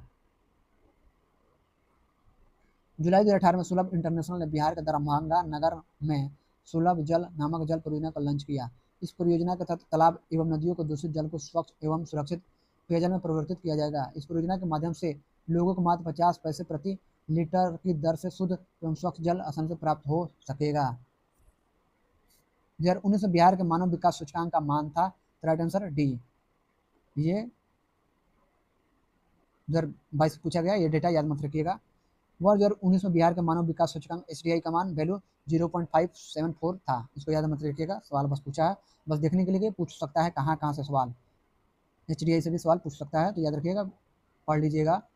आर्थिक सर्वेक्षण, बजट और जो भी है इकोनॉमी में जो भी एक साल में करंट में हुआ है, एक साल 1.5 साल का, वो भारत सरकार ने 2 जनवरी 2020 को बिहार राज्य को कृषि कर्मण पुरस्कार प्रदान किया। यह पुरस्कार दिया गया था, राइट आंसर ए, मक्का और गेहूं के उत्पादन और उत्पादकता के लिए। 2020 में सवाल पूछा गया है, तो कृषि से संबंधित ये सवाल है, तो इससे भी सवाल पूछा जाता है कृषि से, तो कृषि को भी पढ़ लीजिएगा, जो भी एग्जाम होगा उसमें। भारत सरकार ने 2 जनवरी 2020 को बिहार राज्य को मक्का और गेहूं के क्षेत्र में लगातार उत्पादन के साथ उत्पादकता में वृद्धि के लिए कृषि कर्मण पुरस्कार प्रदान किया। बिहार सरकार को डिजिटल इंडिया अवार्ड 2020 किस लिए दिया गया था? बिहार सरकार को डिजिटल इंडिया अवार्ड 2020 किस लिए दिया गया था? राइट आंसर डी, कोविड-19 लॉकडाउन के दौरान बिहार के बाहर फंसे लोगों को सेवाएं प्रदान करने के लिए। 2022 में पूछा गया था, कोविड-19 लॉकडाउन के दौरान बिहार के बाहर फंसे लोगों को सेवाएं प्रदान करने के लिए तत्कालीन राष्ट्रपति रामनाथ कोविंद ने बिहार सरकार को डिजिटल इंडिया अवार्ड 2020 प्रदान किया। 21 सितंबर 2020 को ऑडियो सम्मेलन द्वारा किस राज्य में घर तक फाइबर योजना प्रारंभ की गई? तो सी, बिहार। 21 सितंबर 2020 को वीडियो कॉन्फ्रेंस के माध्यम से बिहार में घर तक फाइबर योजना प्रारंभ की गई थी। गरीब कल्याण रोजगार अभियान बिहार के किस जिले से प्रधानमंत्री द्वारा 2020 में शुरू किया गया था? Right answer D, Khagaria. 20 जून 2020 को प्रधानमंत्री नरेंद्र मोदी द्वारा वीडियो कॉन्फ्रेंसिंग के माध्यम से गरीब कल्याण रोजगार अभियान का शुभारंभ बिहार के खगड़िया जिले से किया गया। खगड़िया जिले से किया गया। इस अभियान का उद्देश्य कोविड-19 महामारी से प्रभावित बड़ी संख्या में घर वापस लौटने वाले प्रवासी कामगारों को सशक्त बनाना तथा अपने क्षेत्रों गाँव में आजीविका का अवसर मुहैया कराना है। किस राज्य सरकार ने इलेक्ट्रिक सिगरेटों के बनाने एवं बिक्री पर हाल ही में पूरे राज्य में पूर्णतः प्रतिबंध लगा दिया है? Right answer D, Bihar. 2018 में सवाल पूछा गया बीपीएससी CDPO में। बिहार राज्य सरकार ने इलेक्ट्रॉनिक सिगरेटों को बनाने एवं बिक्री तथा खरीद पर पूरे राज्य में पूर्णतः प्रतिबंध लगा दिया है। इस सिगरेट पर प्रतिबंध लगाने वाले राज्यों में पंजाब, महाराष्ट्र, केरल, कर्नाटक, मिजोरम, उत्तर प्रदेश, राजस्थान भी शामिल है। इस सिगरेट एक ऐसा यंत्र है जो देखने में साधारण सिगरेट जैसा लगता है। इसमें एक बैटरी और एक कार्ट्रिज होती है। निम्नलिखित में किस राज्य ने दिसंबर 2017 में सार्वजनिक स्थान पर महिलाओं के विरुद्ध होने वाले अपराधों पर अंकुश लगाने के लिए सेफ सिटी सर्विलांस स्कीम प्रारंभ किया है? राइट आंसर सी। दिसंबर 2017 में सार्वजनिक स्थानों पर महिलाओं के विरुद्ध होने वाले अपराधों पर अंकुश लगाने के लिए बिहार सरकार ने सेफ सिटीज सर्विलांस स्कीम प्रारंभ किया है। इस योजना का उद्देश्य सभी प्रमुख सार्वजनिक स्थानों को क्लोज सर्किट टेलीविजन CCTV कैमरे को सख्त निगरानी में लाना और राज्य में समग्र अपराध नियंत्रण में सुधार करना है। विविध विधेयक मिसलेनियस से सवाल पूछा गया, क्या पूछा है? निम्नलिखित में से कौन सा बिहार राज्य पशु है? निम्नलिखित में कौन सा बिहार का राज्य पशु है? तो राइट आंसर आपका ये गलत है, ये गलत है, ये गलत है, बी राइट आंसर सही है। 2025 में पूछा गया। 7 मई 2013 को बिहार सरकार द्वारा जारी गजट के अनुसार बिहार का राजकीय पशु बैल बोस टौरुस, राजकीय पक्षी गौरैया पैसर डोमेस्टिकस, राजकीय वृक्ष पीपल फाइकस रिलीजियोसा, राजकीय पुष्प गेंदा टैगेट एस्पियस है। बिहार में नालंदा विश्वविद्यालय की पुनर्स्थापना किस वर्ष हुई थी? राइट आंसर डी, 2014 में। संसद द्वारा नालंदा विश्वविद्यालय अधिनियम 2010 पारित होने के बाद सितंबर 2024 में प्रथम बैच के विद्यार्थियों के नामांकन के साथ विश्वविद्यालय ने वास्तविक रूप से शैक्षणिक सत्र आरंभ किया, जिसे पुनः स्थापना का वर्ष माना जाता है। गुल्लक बच्चा बैंक कहाँ है? गुल्लक बच्चा बैंक कहाँ है? तो राइट आंसर बी, पटना में। गुल्लक बच्चा बैंक गरीब बच्चों को एक सामूहिक बैंक है जो पटना में स्थित है। 8 वर्ष से 16 वर्ष की आयु तक के बच्चों को का खाता इस बैंक में खुलता है। यहाँ बच्चों का खाता मात्र 10 रुपये में खुलता है। यह बैंक बिहार सरकार का शिक्षा विभाग की संस्था किलकारी बिहार बाल भवन के जरिए संचालित होता है। इस बैंक का संचालन बच्चों द्वारा ही किया जाता है। बिहार राज्य पर्यटन विकास निगम की टैगलाइन क्या है? Right answer C, blissful house, blissful Bihar है। बिहार राज्य पर्यटन विकास निगम राज्य में पर्यटन के विकास के लिए जिम्मेदार है। बिहार राज्य पर्यटन विकास निगम बिहार पर्यटन की टैगलाइन ब्लिसफुल बिहार है। बिहार दिवस का क्या महत्व है जो हर साल 22 मार्च को मनाया जाता है? राइट आंसर सी है। 1912 में बिहार के बंगाल प्रेसिडेंसी से अलग होने को याद करने के लिए वर्ष 2017 में सवाल पूछा गया है। बिहार दिवस प्रतिवर्ष 22 मार्च को मनाया जाता है। यह तब है कि 22 मार्च 1912 को बिहार तथा उड़ीसा डिवीजन को बंगाल प्रेसिडेंसी से अलग करने की घोषणा की गई थी। हालांकि यह अप्रैल 1912 से क्या हुआ? प्रभावी हुआ। बिहार दिवस डैश मनाया जाता है, तो आपका राइट आंसर है 22 मार्च। 22 मार्च 22 मार्च 22 मार्च सी राइट आंसर होगा आपका। राइट आंसर सी होगा। ये 22 मार्च को बंगाल प्रेसिडेंसी से अलग होने के उपलक्ष्य में। ये बीपीएससी टीआरई 3 में जुलाई 2024 से पूछा गया सवाल है। डिजिटल बिहार कार्यक्रम के तहत कौन से छात्र 2021-22 से कंप्यूटर शिक्षा और प्रशिक्षण प्राप्त करेंगे? तो आपका जो है आंसर जो है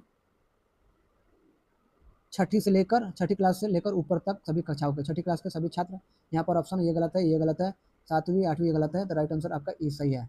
डिजिटल बिहार कार्यक्रम का छठी क्लास से लेकर ऊपर तक सभी कक्षाओं के विद्यार्थी वर्ष 2021-22 से कंप्यूटर शिक्षा और प्रशिक्षण प्राप्त करेंगे, अभी प्राप्ति करना है। बिहार की लगभग 55% जनसंख्या परम निर्धनता में रहती है क्योंकि राइट आंसर इनमें से इन कारणों में से कौन सा सही है? तो राइट आंसर ये सही है, 1 और 2। देखिए, बिहार के पास प्राकृतिक संसाधनों वर्तमान एवं संभाव्य दोनों का अभाव है, ये भी सही है। और दूसरा, भारत में बिहार की सकल प्रजनन दर तीव्रतम है, ये भी सही है। बिहार की कृषि जलवायु दशा नितांत प्रतिकूल है, तो ये गलत है। बिहार के पास गुणवत्ता युक्त ढांचागत सुधार तथा व्यापारानुकूल वातावरण का अभाव है, तो ये भी गलत है। आपका जो सही है वो है आपका ए और 2। बिहार के विभाजन के बाद उनको सभी प्राकृतिक संसाधन झारखंड राज्य में चले गए, जिससे प्राकृतिक संसाधनों वर्तमान में संभाव्य दोनों का अभाव हो गया। भारत में बिहार सकल प्रजनन दर के संदर्भ में तीव्रतम राज्यों में से एक है। आर्थिक समीक्षा 2024-25 के अनुसार बिहार में कुल प्रजनन दर टोटल फर्टिलिटी रेट 3.0 NFHS 5 2019 से 21 दर्ज है, जबकि NFHS 4 2015 से 16 में 3.4 थी। तो अभी जो आर्थिक समीक्षा में देख लीजिएगा 2026 का जो आर्थिक समीक्षा है उसमें देख लीजिएगा कि बिहार का फर्टिलिटी रेट कितना अभी है। बिहार में ऑपरेशन प्रहार संबंधित है, बिहार में ऑपरेशन प्रहार संबंधित है। आपका राइट आंसर डी, शराबबंदी से। अपराध मुक्त बिहार की परिकल्पना को साकार करने के लिए बिहार पुलिस ने ऑपरेशन प्रहार की शुरुआत की है। बिहार में गंभीर आपराधिक घटनाओं को में शामिल आरोपियों के साथ शराबबंदी का उल्लंघन करने वालों के विरुद्ध ऑपरेशन प्रहार संचालित किया जा रहा है। बिहार में कानून द्वारा गोवध किस वर्ष में प्रतिबंधित किया गया था? बिहार में कानून द्वारा गोवध किस वर्ष प्रतिबंधित किया गया था? तो राइट आंसर डी, 1955 में। बिहार पशु संरक्षण और सुधार अधिनियम 1955 के जरिए बिहार में गाय, बछड़ा, बैल, सांड और भैंस सी बिफैलो के वध को प्रतिबंधित किया गया है। इनमें से कौन सत्य है? इनमें से कौन सा सत्य है? ये 2001 में पूछा गया, तो राइट आंसर ए। बिहार कोयले और अभ्रक का मुख्य उत्पादक रहा है, तो राइट आंसर ए सही है। बिहार को उड़ीसा से वर्ष 2019 में अलग किया गया था, ये गलत है। झारखंड राज्य बनने का बिहार की सीमा उड़ीसा से लगती है, ये गलत है। बिहार एक सदनीय विधान पालिका है, ये भी गलत है। राइट आंसर आपका ए सही है। बिहार कोयले और अभ्रक का मुख्य उत्पादक था, परंतु झारखंड राज्य के बनने के बाद अब ऐसा नहीं रहा। उड़ीसा को वर्ष 1936 में बिहार से अलग कर नया प्रांत बनाया गया था। झारखंड राज्य बनने के बाद बिहार की सीमा उड़ीसा से नहीं लगती। बिहार में द्विसदनीय विधायिका है। निम्नलिखित में कौन सी वस्तु बिहार के भौगोलिक संकेत के रूप में पंजीकृत नहीं है? तभी मूंगा रेशम 2018 में पूछा गया था। असम के मूंगा रेशम को जीआई टैग 2007 में प्रदान किया गया था। बिहार के भागलपुरी जर्दालू आम, कटनी धान यानी कतरनी चावल और मगही पान को जीआई टैग वर्ष 2018 में प्रदान किया गया है। विगत वर्षों में बौद्ध भिक्षु बुद्धिस्ट मॉन्क बिहार में अलग आंदोलन करते रहे, नियंत्रण प्राप्त करने को विगत वर्षों में बौद्ध भिक्षु यानी कि बुद्धिस्ट मॉन्क बिहार में आंदोलन करते रहे हैं नियंत्रण प्राप्त करने को। तो ये गया का महाबोधि मंदिर का 1996 में सवाल ये पूछा गया, तो उस समय ये सब होता था। विगत वर्षों में बौद्ध भिक्षु गया के महाबोधि मंदिर पर नियंत्रण प्राप्त करने तो बिहार में आंदोलन करते रहे हैं। सर्वप्रथम श्रीलंका के बौद्ध भिक्षु अन्ना गौरिक धर्मपाल ने 1891 ईस्वी में यह मांग की कि गया के महाबोधि मंदिर पर बौद्ध भिक्षुओं का नियंत्रण होना चाहिए। अखिल भारतीय महाबोधि मंदिर मुक्त समिति के अध्यक्ष नागार्जुन सुराई साई ने संयुक्त राष्ट्र संघ के शरणार्थी उच्चायुक्त UNHCR के समक्ष भी महाबोधि मंदिर पर बौद्ध भिक्षुओं के नियंत्रण संबंधी मांग रखी। तो सही किया, जो बौद्ध है वही तो उसकी पूछा करेगा, वही तो ठीक से रखेगा, उसको देखभाल करेगा। बिहार में पागल खाना कहाँ स्थित है? बिहार में पागल खाना कहाँ स्थित है? Right answer D. 1999 में पूछा गया था, रांची में था। अब ये सवाल रांची नहीं आएगा, अब सवाल पूछेगा। तो प्रश्न काल में बिहार में पागल खाना वसुधा Ranchi Institute of Neuro Psychiatry and Allied Science RINPAS Ranchi के कांके नामक स्थान पर अवस्थित था। वर्तमान में रांची झारखंड की राजधानी है। बिहार से रश्मि कुमारी एक भी अंतर्राष्ट्रीय कैरम चैंपियन है। 2022 में पूछा गया था। बिहार के रश्मि कुमारी एक प्रसिद्ध अंतर्राष्ट्रीय कैरम खिलाड़ी है। वह दूसरी, तीसरी, पांचवी और छवी एशियाई कैरम चैंपियनशिप, प्रथम चौथी कैरम विश्व कप, 1999 के प्रथम मलेशिया ओपन कैरम चैंपियनशिप इत्यादि प्रतियोगिताओं की विजेता रही है। दिवंगत अभिनेता कुमुद लाल गांगुली, जिन्हें उनके मंचीय नाम अशोक कुमार नाम से भी जाना जाता है, का जन्म बिहार के निम्नलिखित में किस शहर में हुआ? तो सी भागलपुर में। 2023 में BPSC में पूछा गया है। अभिनेता कुमुद लाल गांगुली अशोक कुमार का जन्म 13 अक्टूबर 1911 को बिहार के भागलपुर में हुआ था। इनकी मृत्यु 10 दिसंबर 2001 को मुंबई में हुई थी। बिहार के ऋतिक आनंद ने ब्राजील में आयोजित 24वें समर डेफ बैडमिंटन ओलंपिक में भारत के लिए कौन सा पदक जीता? राइट आंसर है स्वर्ण पदक। 2022 में पूछा है सवाल। 24वें ग्रीष्मकालीन डेफ ओलंपिक्स का आयोजन 1 से 15 मई 2022 के मध्य ब्राजील में किया गया। बिहार का ऋतिक आनंद ने बैडमिंटन की टीम स्पर्धा में स्वर्ण पदक जीता। बिहार में खादी के ब्रांड एम्बेसडर कौन है? बिहार में खादी के ब्रांड एम्बेसडर कौन है? सी मनोज तिवारी। 2022 में सवाल पूछा गया था। फरवरी 2022 में बिहार सरकार ने भोजपुरी गायक एवं लोकसभा सांसद उत्तर पूर्व दिल्ली से मनोज तिवारी को बिहार में खादी का ब्रांड एम्बेसडर बनाए जाने की घोषणा की थी। नवंबर 2022 में लोक गायिका तथा वर्तमान बिहार विधानसभा सदस्य मैथिली ठाकुर को बिहार में खादी और हस्तकला का ब्रांड एम्बेसडर बनाया गया। भारत में एक समय पश्चिम बंगाल और आंध्र प्रदेश में सीमित नक्सलवाद अब इन राज्यों में भी फैल चुका है। Right answer A. 2008 में सवाल पूछा गया। उड़ीसा, छत्तीसगढ़ और झारखंड बिहार। उड़ीसा, छत्तीसगढ़, झारखंड और बिहार। प्रश्न काल में भारत का नक्सलवाद क्षेत्र उड़ीसा, छत्तीसगढ़, झारखंड, पश्चिम बंगाल, महाराष्ट्र, तेलंगाना, बिहार राज्य में विस्तारित हो चुका था। अद्यतन आंकड़ों के अनुसार भारत में नक्सलवाद छत्तीसगढ़, झारखंड, महाराष्ट्र, आंध्र प्रदेश, मध्य प्रदेश, उड़ीसा, तेलंगाना में केंद्रित है। वर्तमान में बिहार नक्सलवाद से मुक्त हो चुका है। श्री निवारण चंद्र दासगुप्ता थे। श्री निवारण चंद्र दासगुप्ता थे, बी पुरुलिया से। श्री निवारण चंद्र दासगुप्ता का जन्म वर्तमान बांग्लादेश के विक्रमपुर में हुआ था।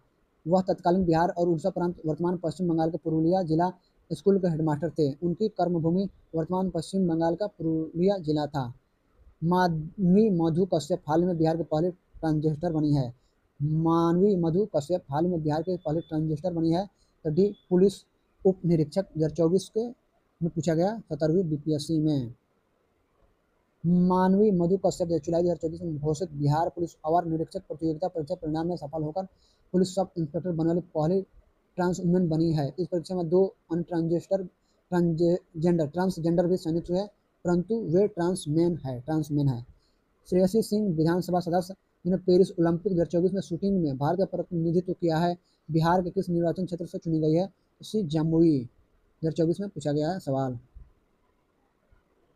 श्रेयसी सिंह बिहार विधानसभा में भारतीय जनता पार्टी के सदस्य है, जो जमुई विधानसभा निर्वाचन क्षेत्र से वर्ष 2020-2025 विधानसभा चुनाव में चुनी गई। उन्होंने गोल्ड कोस्ट में आयोजित राष्ट्रमंडल खेल 2018 में शूटिंग की महिला डबल ट्रैप स्पर्धा में स्वर्ण पदक जीता था। 2015 के बिहार सरकार की अधिसूचना में किस समुदाय को अनुसूचित जाति एससी के रूप में वर्गीकृत किया गया था, जिसे जुलाई 2024 में सुप्रीम कोर्ट ने यह कहते हुए रद्द कर दिया कि राज्य संविधान के अनुच्छेद 341 के तहत प्रकाशित एससी सूची में बदलाव नहीं कर सकते हैं। राइट आंसर बी तांती और तंतुआ 2024 में पूछा गया है। बिहार सरकार के 2015 की अधिसूचना में अंतिम पिछड़े वर्ग में शामिल रहे तांती और तंतुआ समुदाय को अनुसूचित जाति एससी की श्रेणी में वर्गीकृत किया गया था, जिसे जुलाई 2015 में सुप्रीम कोर्ट ने अपने निर्णय में रद्द कर दिया। सुप्रीम कोर्ट ने अपने निर्णय में कहा कि राज्यों को संविधान के अनुच्छेद 341 के तहत प्रकाशित एससी सूची में परिवर्तन की शक्ति प्राप्त नहीं है। संविधान के अनुच्छेद 341 के तहत राज्यों में अनुसूचित जातियों की सूची राष्ट्रपति द्वारा संविधान आदेश जारी करके निकाली गई है, जिनमें कोई संशोधन संसद द्वारा विधि बनाकर ही किया जा सकता है।